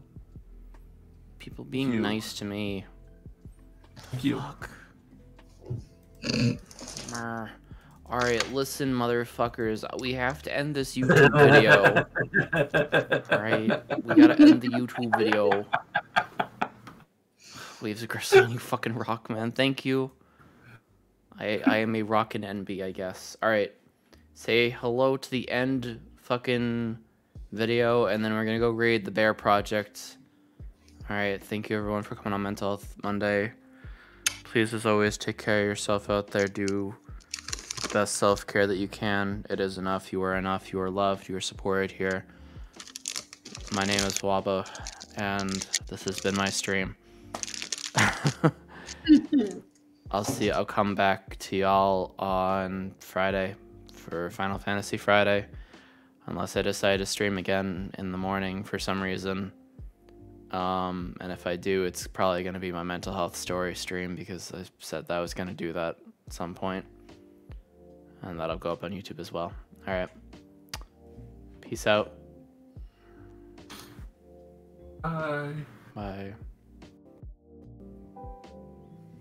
Thank you so much for watching Mental Health Monday. I hope you enjoyed. If you did, be sure to give the video a like, put a comment down below, and share it with a friend. If you want to catch it live, feel free to follow us on Twitch. The link is in the description below. As always, mental health is an open and ongoing discussion, so feel free to say hello and then, you know, come talk with us about mental health. I love the topic, always talk about it. It's a chill atmosphere, it's a safe space. Sometimes we get a little chaos and chaotic, but it's still a safe space all the same. If you also enjoyed the guests and what they had to say, you can check out their content as well. I put their Twitch links in the description below. As for the rest of my socials, they're also down there. Twitter, Instagram, and the Discord if you want to join. As always, take care of yourself, do some self-care today, and be well. I'll see you next time. Bye-bye. Come catch Waba live, only on Twitch. Bye, YouTube. And bye, everyone. Have a good night. Love you. We're sending over to Bear Project for his Bare Your Soul